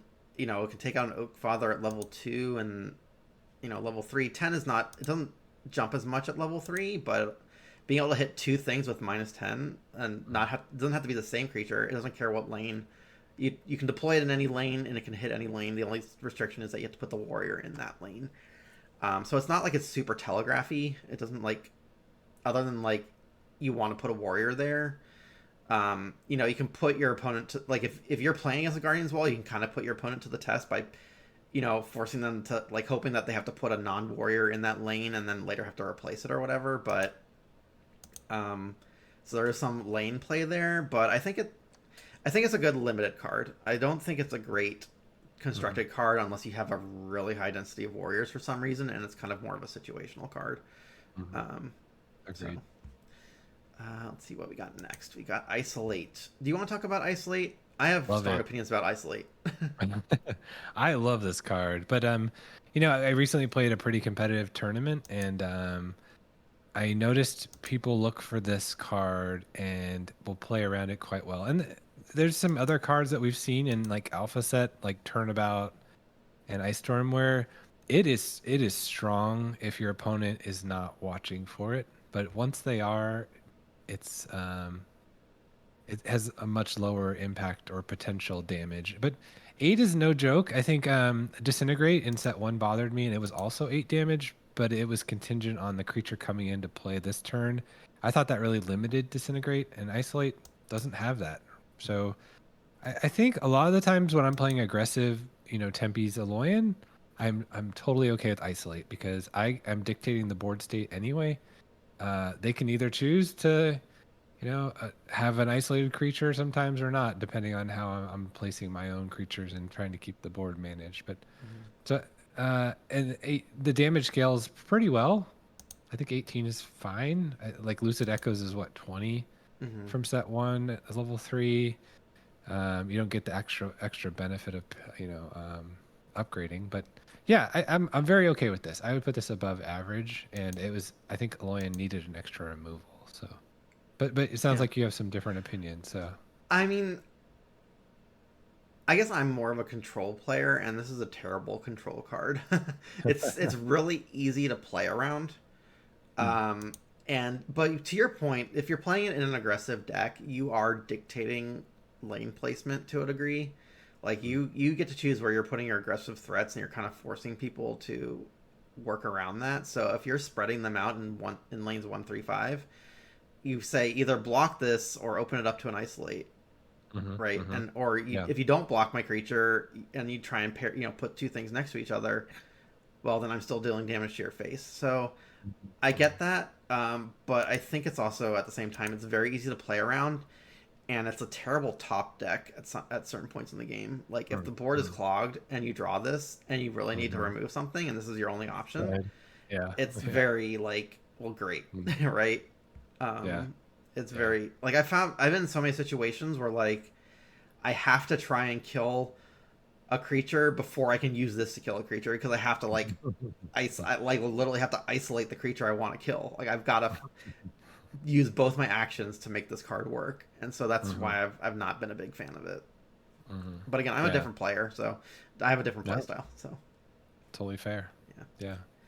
All right, let's move on to Redact. Well, maybe we'll disagree here as well slightly because we do have different styles. This one was much needed for the heal trigger. I love it. I don't. Some people thought it was non-thematic for a Loyan to gain a heal trigger in set 2, but I'm all for it. I think it allows you to start splashing in a Loyan on things like Kindred or Taro or a few other cases to get more free play value. And then suppressing was, and Sonic Burst and suppressing were two amazing modifiers and spells in set one. And in the current meta with Darkheart and a lot of reduced stat, high value abilities coming out of other factions, I think Redact absolutely has a place in most Alloyin decks that I run. It does suffer a little, and if they're going to start adding in a lot of attack buffing in the future, like we've seen in certain cards so far for set 3, then maybe this is less impactful. What do you think, Ben? Yeah, I feel like this took the place of Sonic Burst and suppressing, and that makes me sad. Because the problem with this one is it's all. I mean, you get a little bit of a life gain, kind of like with Botanimate, but it's still a 1-for-1. So like you need removal, right? But it's got a very narrow band of what it can hit, and it, unlike suppressing, it doesn't leave a body behind.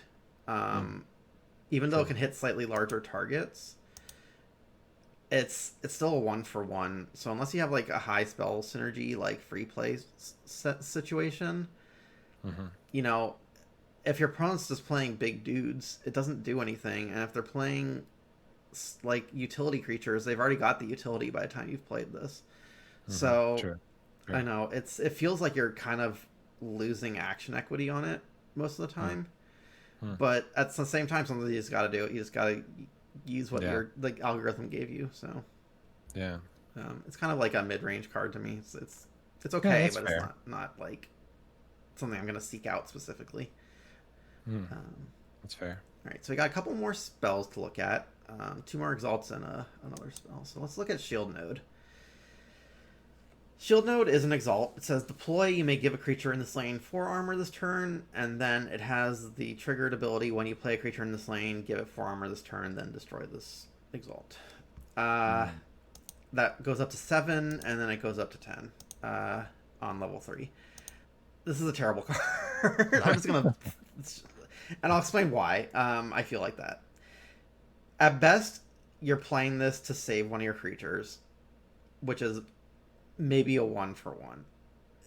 Sort of, right? You're not adding to the board. You're just hopefully protecting a creature for a turn, maybe. And it may be even on a combat where you weren't going to trade anyway. Like, their creature was also going to survive, so it's just delaying the inevitable. The second thing is if you save that creature, you have to wait for it to die before you can put a creature in its lane to get the bonus of the armor. You also can't control when you get that armor necessarily. Like, you have to put, like, it has to be relevant the turn you play the creature in that lane, which means it's very easy for your opponent to play around it.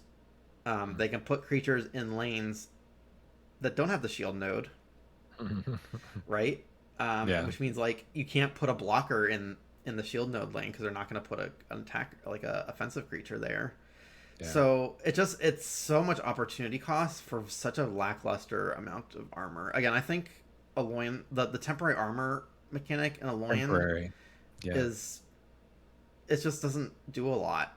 It's you'd rather just have like health like Alloyin, like Utera gets. Alloyin got the short end of the stick with the temporary armor compared to Utera getting like permanent health gains. It's just temporary armor is literally just health, but maybe not the full amount of health, right? So yeah. I think the one other thing comparison here would be Spirit Golem Conclave, which gives 3 attacks. So if we're counting each armor, temporary armor is 1 point of stats.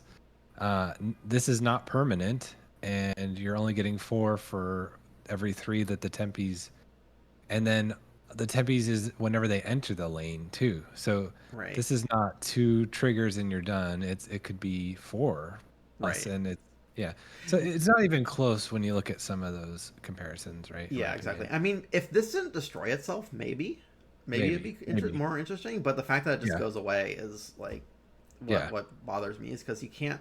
It's just it's hard. You can't control. When you want to pop it, I mean, you can, but you also, that's not really how the games play out. You don't.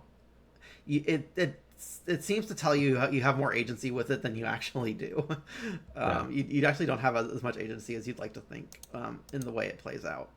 I don't even think it's that great in sealed. Like, Yeah. it's just it's not a card I want to see in my deck if I can avoid it. So, Do you think if it came into set 3 and had an activate to do the final trigger of this, would that make like if enough it was of a difference? a sort of reinvention of the card, maybe, yeah. Yeah. Like if I could, oh yeah, if like I could activate and pop it, then Hmm. give a creature +8 armor because you deploy it and then pop it immediately, Right. or Right. you save it for later. Yeah, then absolutely. Like Or like 2 triggers of it before it goes away, not just the deploy. Yeah, I think that'd yeah, be or cool, it can like a just stick trap. around, right? Because Hmm. you're assuming that either you're losing the creature or you're replacing the creature, and that's both of those situations are getting the little armor boost is You're right. fine, right? Because You're right. Yeah. you're just not getting this. This isn't worth an action. This card Yeah. is just not worth an action in my mind. So, Yeah. Yeah. I what about completely agree. Steelgraft? Um, So this is a I've give seen two seen creatures. this. Yeah, so this is give 2 creatures +3 attack, and plus this turn they get the temporary 3 armor. Hmm. I've seen this one work okay in sealed. I have almost never seen it played in constructed Mhm. competitive environments, but it's not bad. If you were looking at the 6/6 of a card at level 1, then here's your 6/6, but half of that is temporary armor. So I Right. think we're kind of repeating ourselves to some degrees. Temporary armor isn't all it's cracked up to be, and in most cases you'd want stats. So Yeah. do you have the scaling on this card? I forget if this is one that gets outsized at level 3, but Yeah, it gets 7. pretty. So the scaling, if we just want to talk about in terms of the stats that we've talked about previously, it goes 12, 20, and 28 if you count the armor and the attack, and you hit both creatures. But the fact, again, we talk about temporary armor. Uh, you almost can never fully utilize it. Um, so, it's tricky. You don't always want to put it on a creature that you're trying to give the attack to. Like the armor may not be relevant to the creature you're giving attack to because sometimes maybe you're using that creature, it's going to die anyway, and you're just trying to finish off Mhm. one of their creatures. So you can, Mhm. you can help. It can help. It's very like good at messing with combat, but that's the best you can do with it is mess with combat. Otherwise, it's just not enough of an impact on the board to merit the action. I feel like so. It's We okay. should coin we should coin that as a phrase for cards, the messing with combat The cards. messing I with like that. combat, yeah, Yeah, that'd be our trademark. for sure. Yeah. Yeah. All right, well, so let's talk about one of the final exalt. This is one of the on level with duplication dome, in my opinion, which is Syntheta's Laboratory. So, for those listening at home, we've got deploy, play a gizmo, and then when you replace a creature in this lane, you can put up gizmo minion in one of your empty lanes. That goes up to 2 gizmos on level 2. You get 2 of them when you do a replacement, and then it moves up to mega gizmos at level 3. An important note about this card is that the gizmo you deploy does not have to go in the Syntheta's Laboratory lane. So there are situations where you may want to put the gizmo in a different lane. But yeah, let's talk about this card. Yeah. Let me ask you, is this just a good or is this the best Exalt in Alloyin in set 2? What's your opinion? Yeah. It's probably. I mean, I think it's on level with Duplication Dome, and It's it just good. depends on what your deck is trying to do. Yeah. If you can get a lot of minions put out, and you have like a Forgeborn with the ability to pump out minions like Steel Rosetta, or you have like maybe like a Nyx or a Nova that's doing a lot of minion stuff. That's very very easily to convert. Just to like say like a Nova, it's very easy to convert those wisps into gizmos, right? Mhm. Because you could just put them in the Syntheta's lab lane, replace them, and then suddenly you've got gizmos all over your board.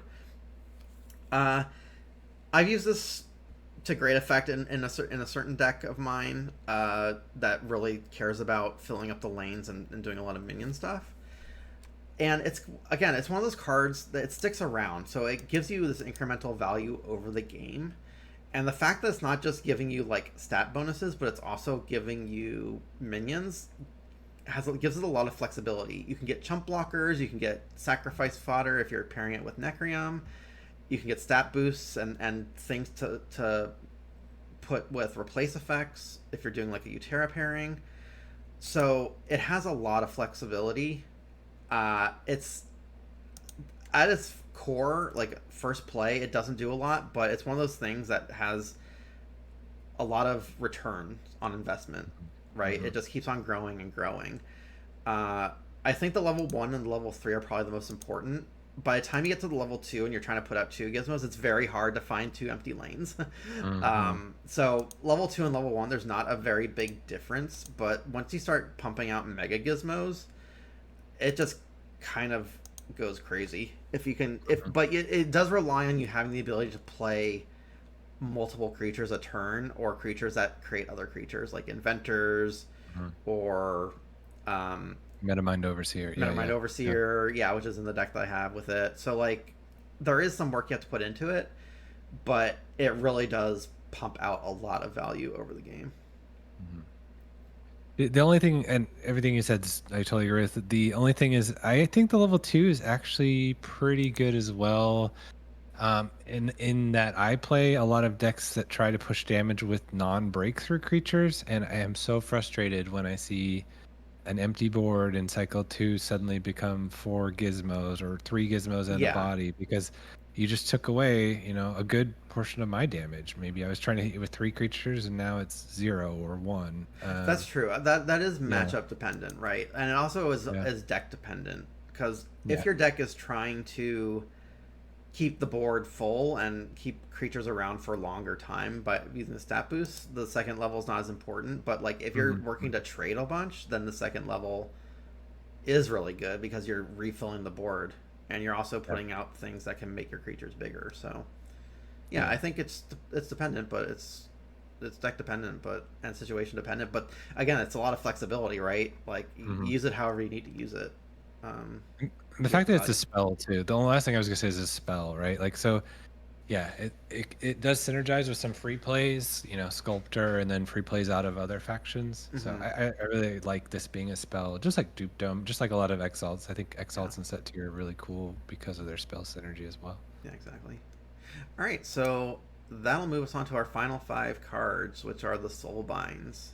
So these are the new mechanic for Battle for Mm. Whitefang Pass, and we predict we will be seeing these as the game goes on. So Soul Binds, just so to give a quick overview, is a Soulbind card will pull a card from out of the game. It takes a extra slot in your deck where your minion would usually be when you open it, and basically, like for example with Bricks, it says deploy Brix's Workshop. So Brix's Workshop will be a card that is in your basically in your upgrade pile when the game starts. So let's just talk about them. Let's start off with Bricks. You have much more experience with Bricks, so I'm gonna let you take the. Hmm. I don't have one actually yet, so what's your Oh. thoughts on Bricks? Let's talk about what he does first. Hmm. So we got a Metamind Scientist. You play Brix's Workshop. What is Brix's Workshop, you ask? It's an Exalt that turns the creatures in that lane into robots. And then when you have 5 robots, you get to transform it into Brix's Foundry, which is still your creatures in this lane are robots, but then any creature you play in this lane gets +3/+3. So it's like a permanent half Hmm. gizmo, half mega gizmo in that lane. Hmm. So what's your experience with this guy?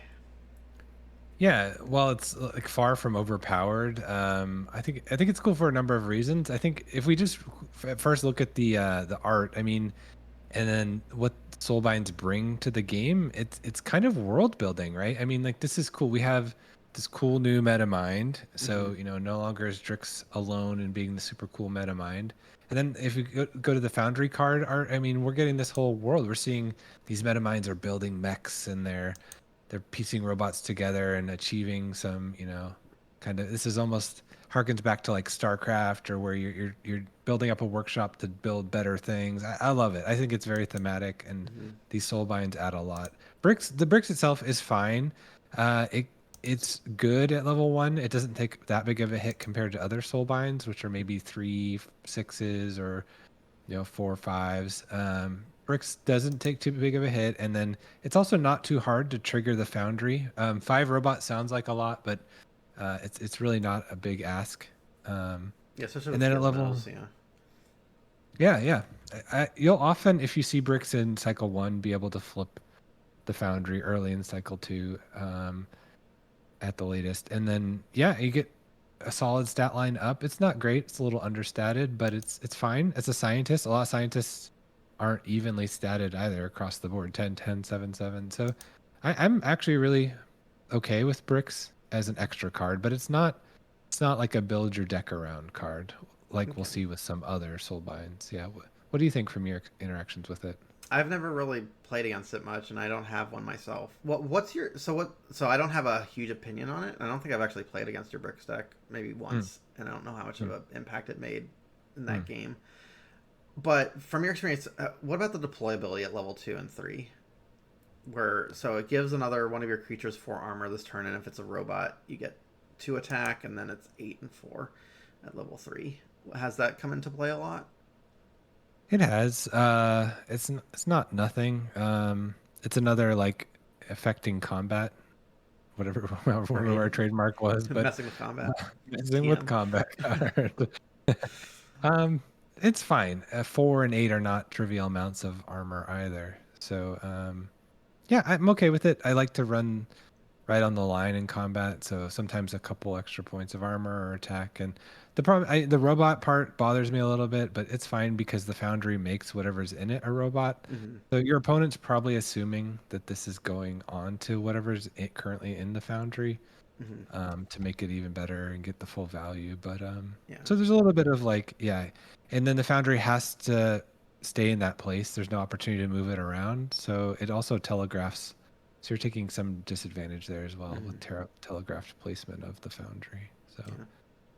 Cool. um, yeah, try it out. I like it. It's definitely better than some of the other Alloyin and other faction soulbinds. And then we've got Mad Mm, Winter. Should I start with Mad Winter? absolutely. Tell Yeah. us all All right. about it. Yeah, Yeah. Mad Winter. So Mad Winter is a 4/6, so it's only got a minor stat penalty when he comes out. He'll deploy Nexus Core. And let's just look at his other abilities before we talk about what Nexus Core does. You've got a 6/8 that says activate destroy one of your minions to deal 6 damage to an enemy creature. So that's a pretty big chunk of damage. That can take out a lot of stuff or finish off things. And then at level 3, you're sacrificing minions to do 12, which is like a disintegrate to like a level 2 disintegrate. Mm-hmm. So it hits pretty hard. And what the Nexus Core does is it is an exalt. It says creatures in this lane are also minions, and then you can, if you have 3 minions in play, you can activate it to transform it into the Nexus Core Prime, which again the creatures in that lane are minions. And then when one of your creatures is destroyed in this lane, you may play a Gizmo minion in another empty lane. So one thing to note is this has been errated. It has to be an empty lane that it goes into. This was because there were some issues with unintended infinite combos that were non-interactable. So the way to fix it was to just make sure it has to go into an empty lane. But yeah, if your deck is designed to pump out minions and transform the Nexus Core, you can get a lot of value out of it, of getting those extra minion plays. Especially since Lewinter wants to chuck minions. You put a minion in the Nexus Core lane or like a utility creature, like a deploy creature that doesn't do much, and then you can throw it at something and then get another gizmo to buff the next creature up. It works really well with Senteto's Lab, because what the play pattern tends to be is that you'll have a gizmo or some other thing in the Nexus Core lane, you destroy that card, and then put a gizmo in the Senteto's Lab lane from the Nexus Core, and then when you play your creature in the Senteto's lane, you just put whatever your Nexus Core lane is now empty, so you're gonna put a gizmo back into the Nexus Core lane. So it makes combat, it makes pushing damage through very hard because you're basically making infinite blockers in a couple of your lanes. It can be very frustrating to play against, but I will say that breaks through and stealth are very punishing to this strategy because Mm, gizmos are not big. They're mm, speed bumps at best. And, if you're off forge, these things are going to, even though you're cycling the minions a bunch and getting value that way, they are tiny and they are going to be in the back row if you're off forge. So stealth and breakthrough are things you have to really be concerned about. But if you're trying to go for a long game and a minion based strategy, this is like king of the minion based strategies. It just does so much to further that strategy. And another thing that's interesting too is is, well, there's two things you have to be careful of with the Nexus Core.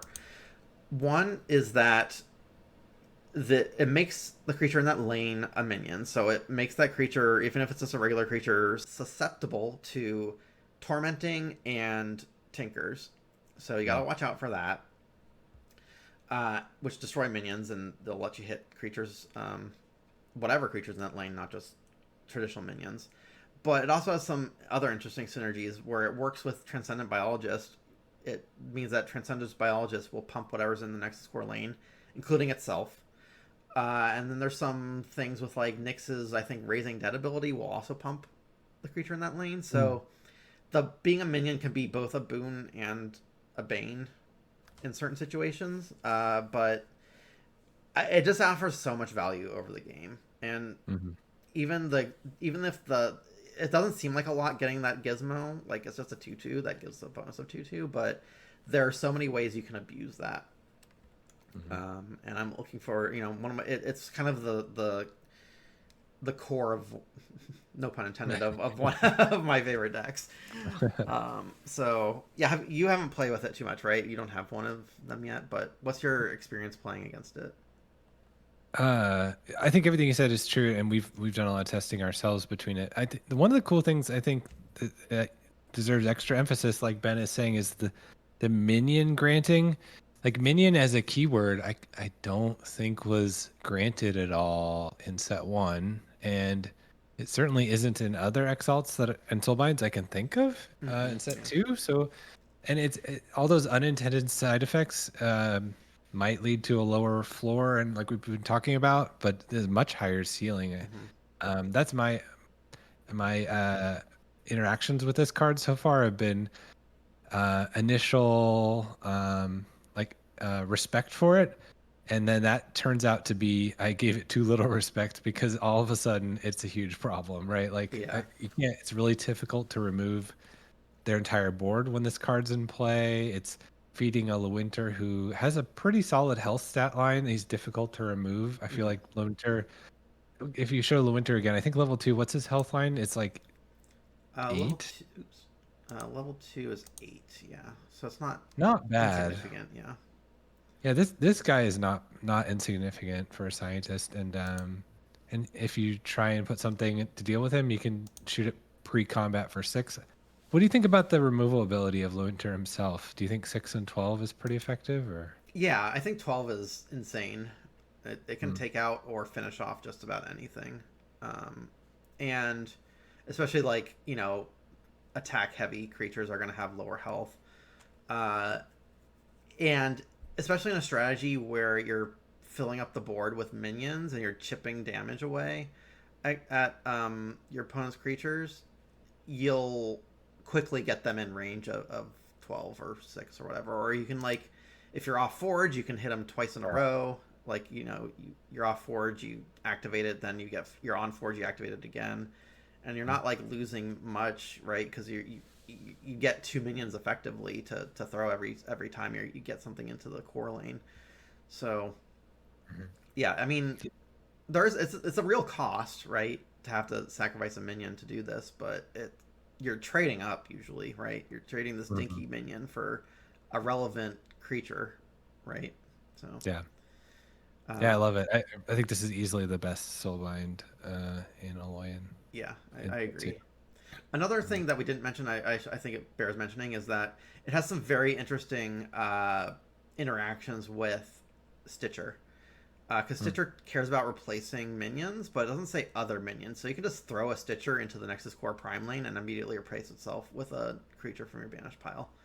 I have yet to really utilize that, but I can see situations where you play your level 3 Stitcher into this lane, and then you play your level 2 Stitcher on top of it, and then you play your level 1 Stitcher on top of it.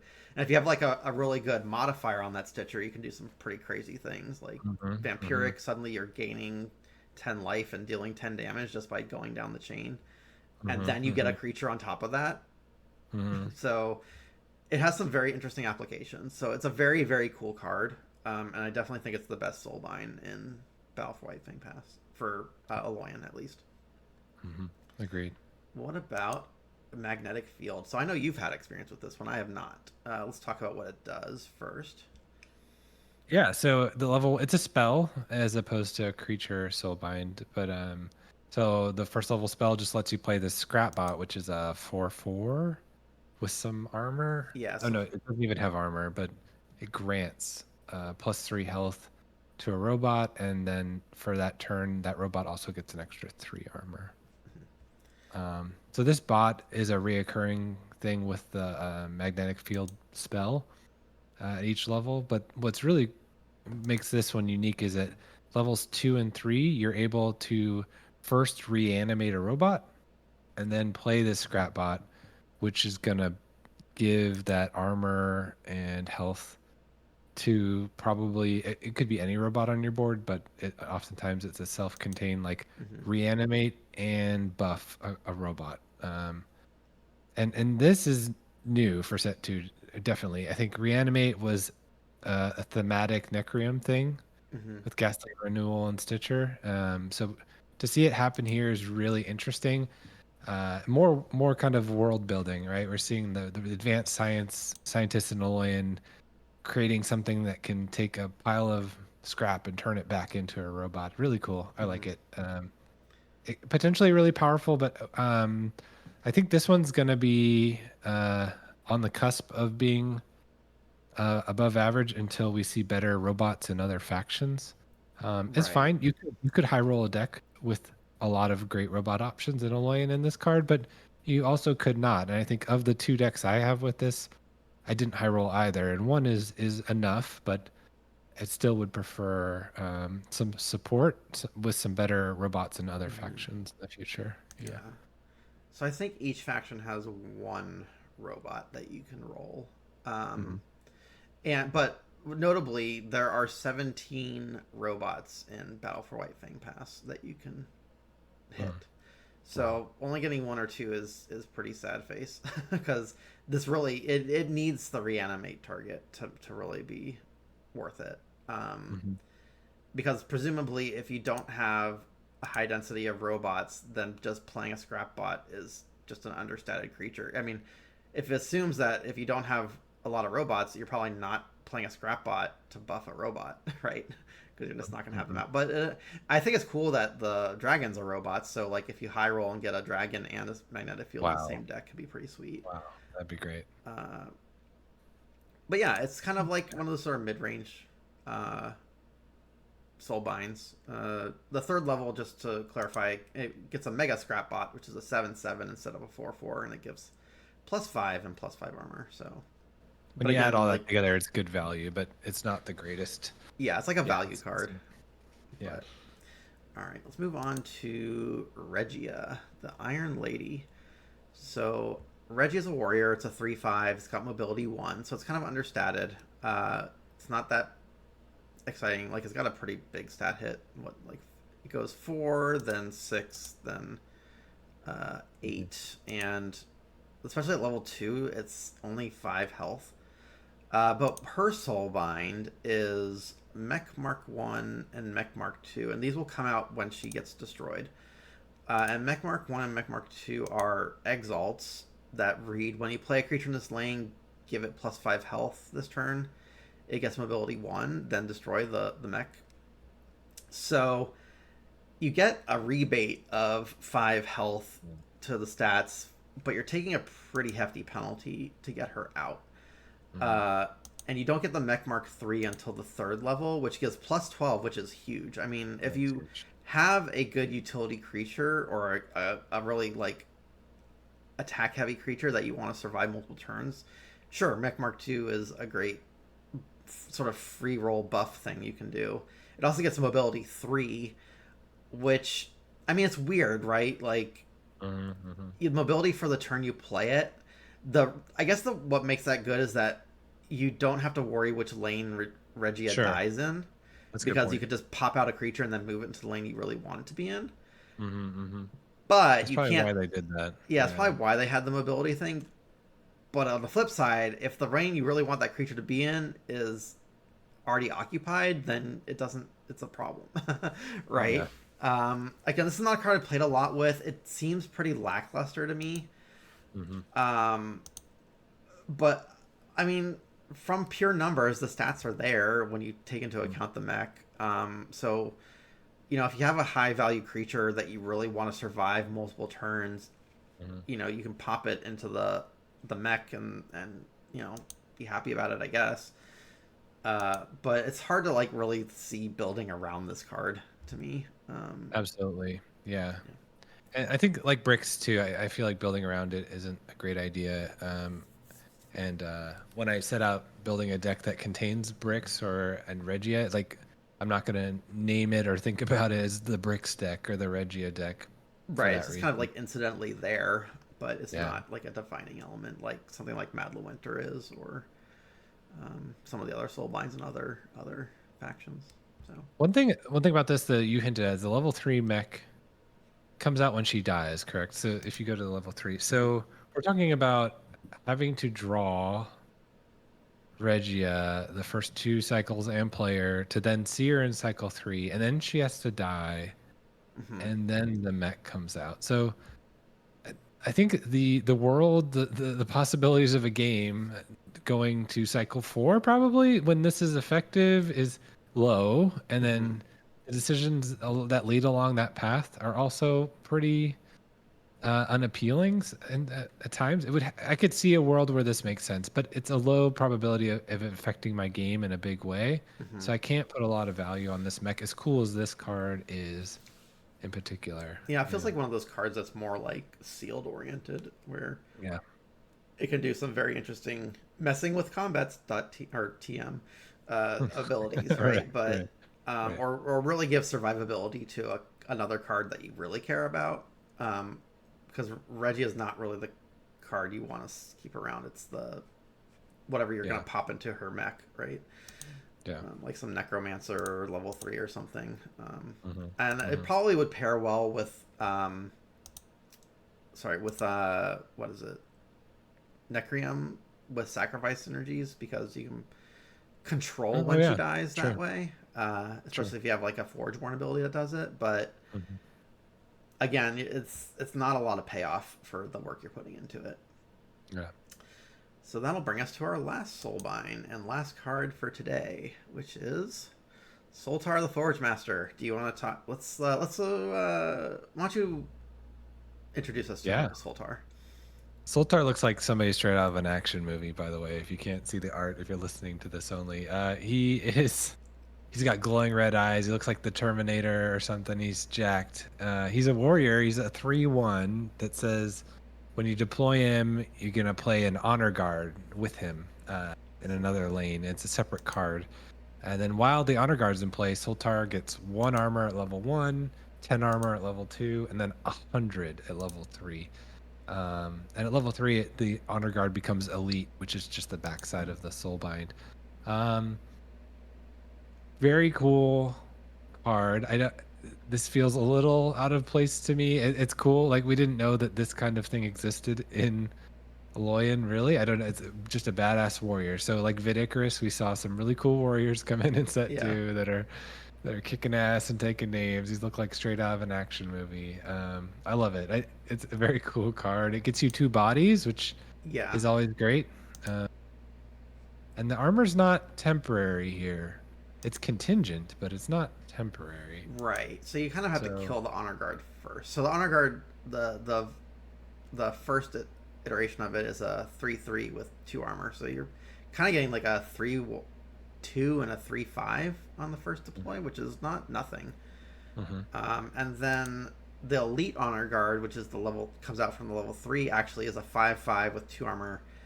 That if it would be destroyed, it becomes the regular honor guard. So you have to kill it twice to get it off the board.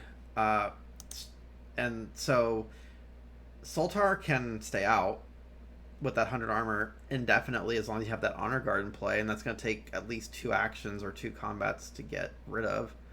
Uh, but again, this suffers from Utera and Necrium having minus to health abilities.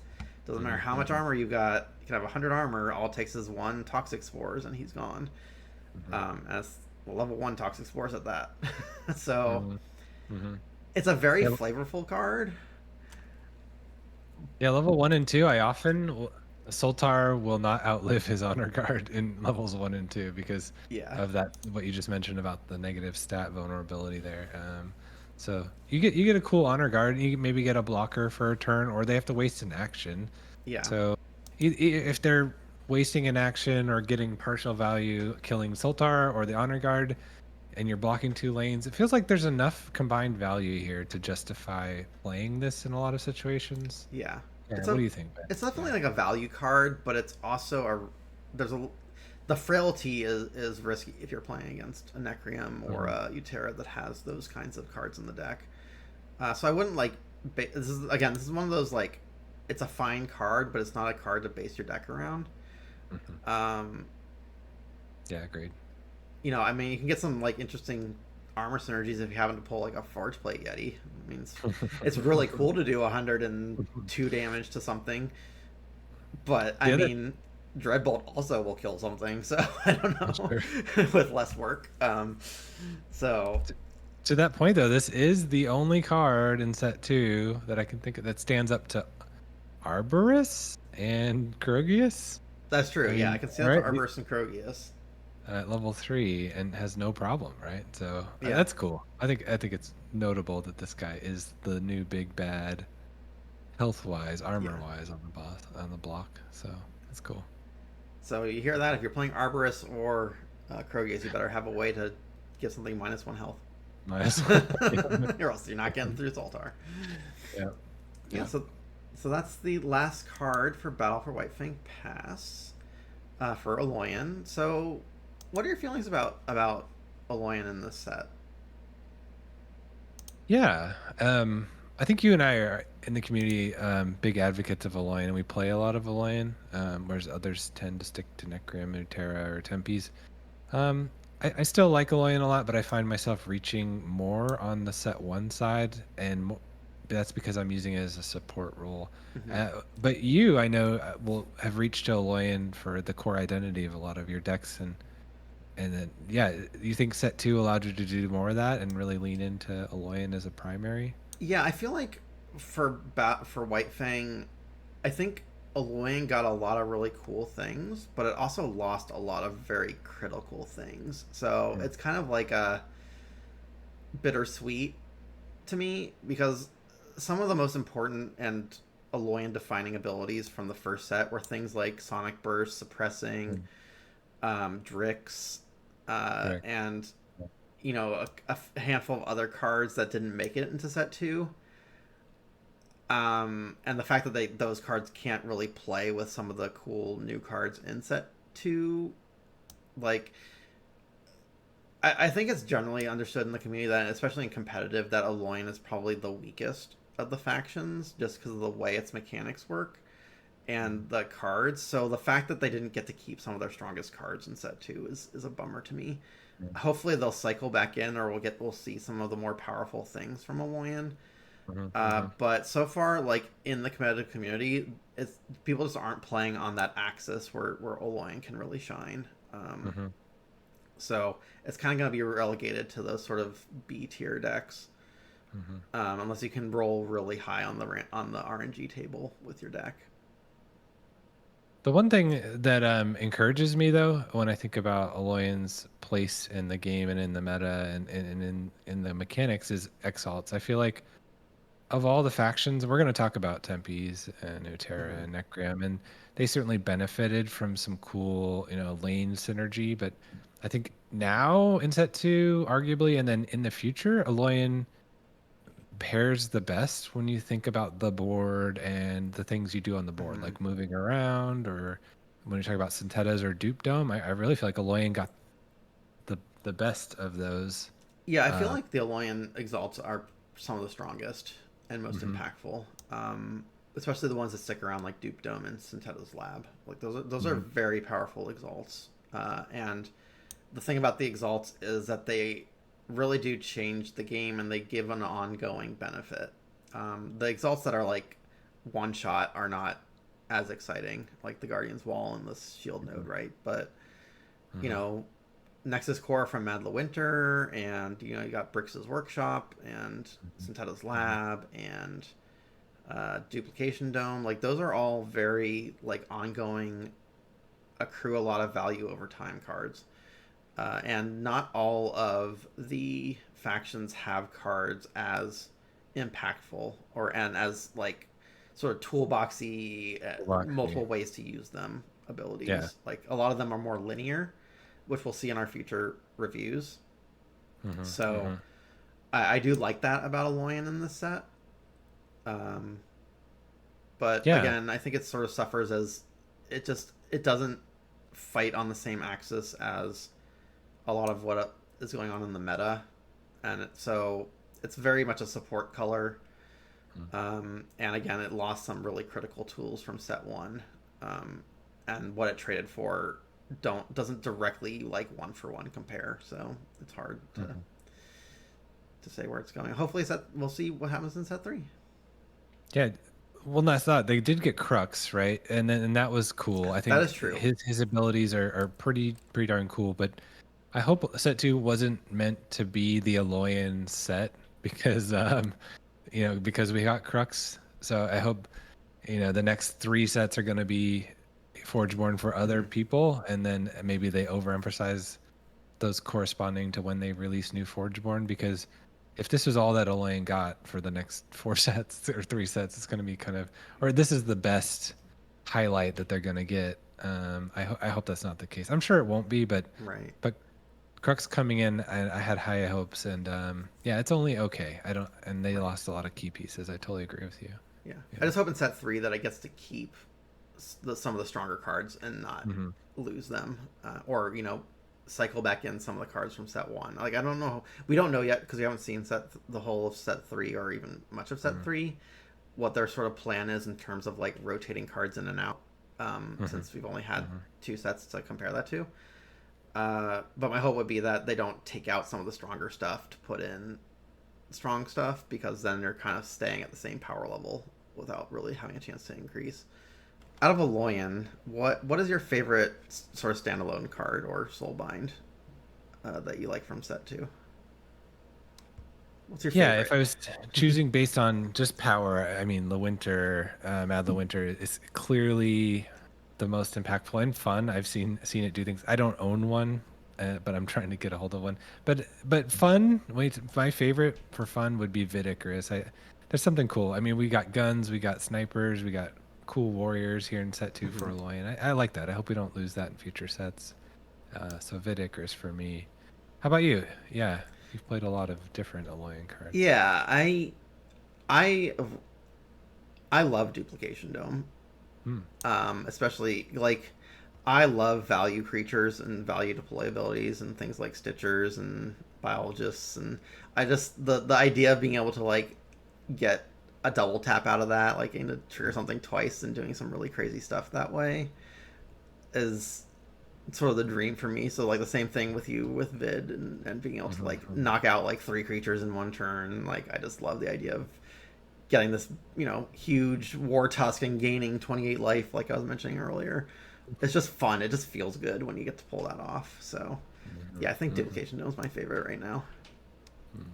Don't get me wrong, I love Winter, but the Dome. Yeah, the whole yeah. faction's fun. Yeah, the Winter especially. Yeah, I agree. It's a fun faction. Anyone who's listening who hasn't given set 2 Alloyin enough of a chance, go do it. It's great.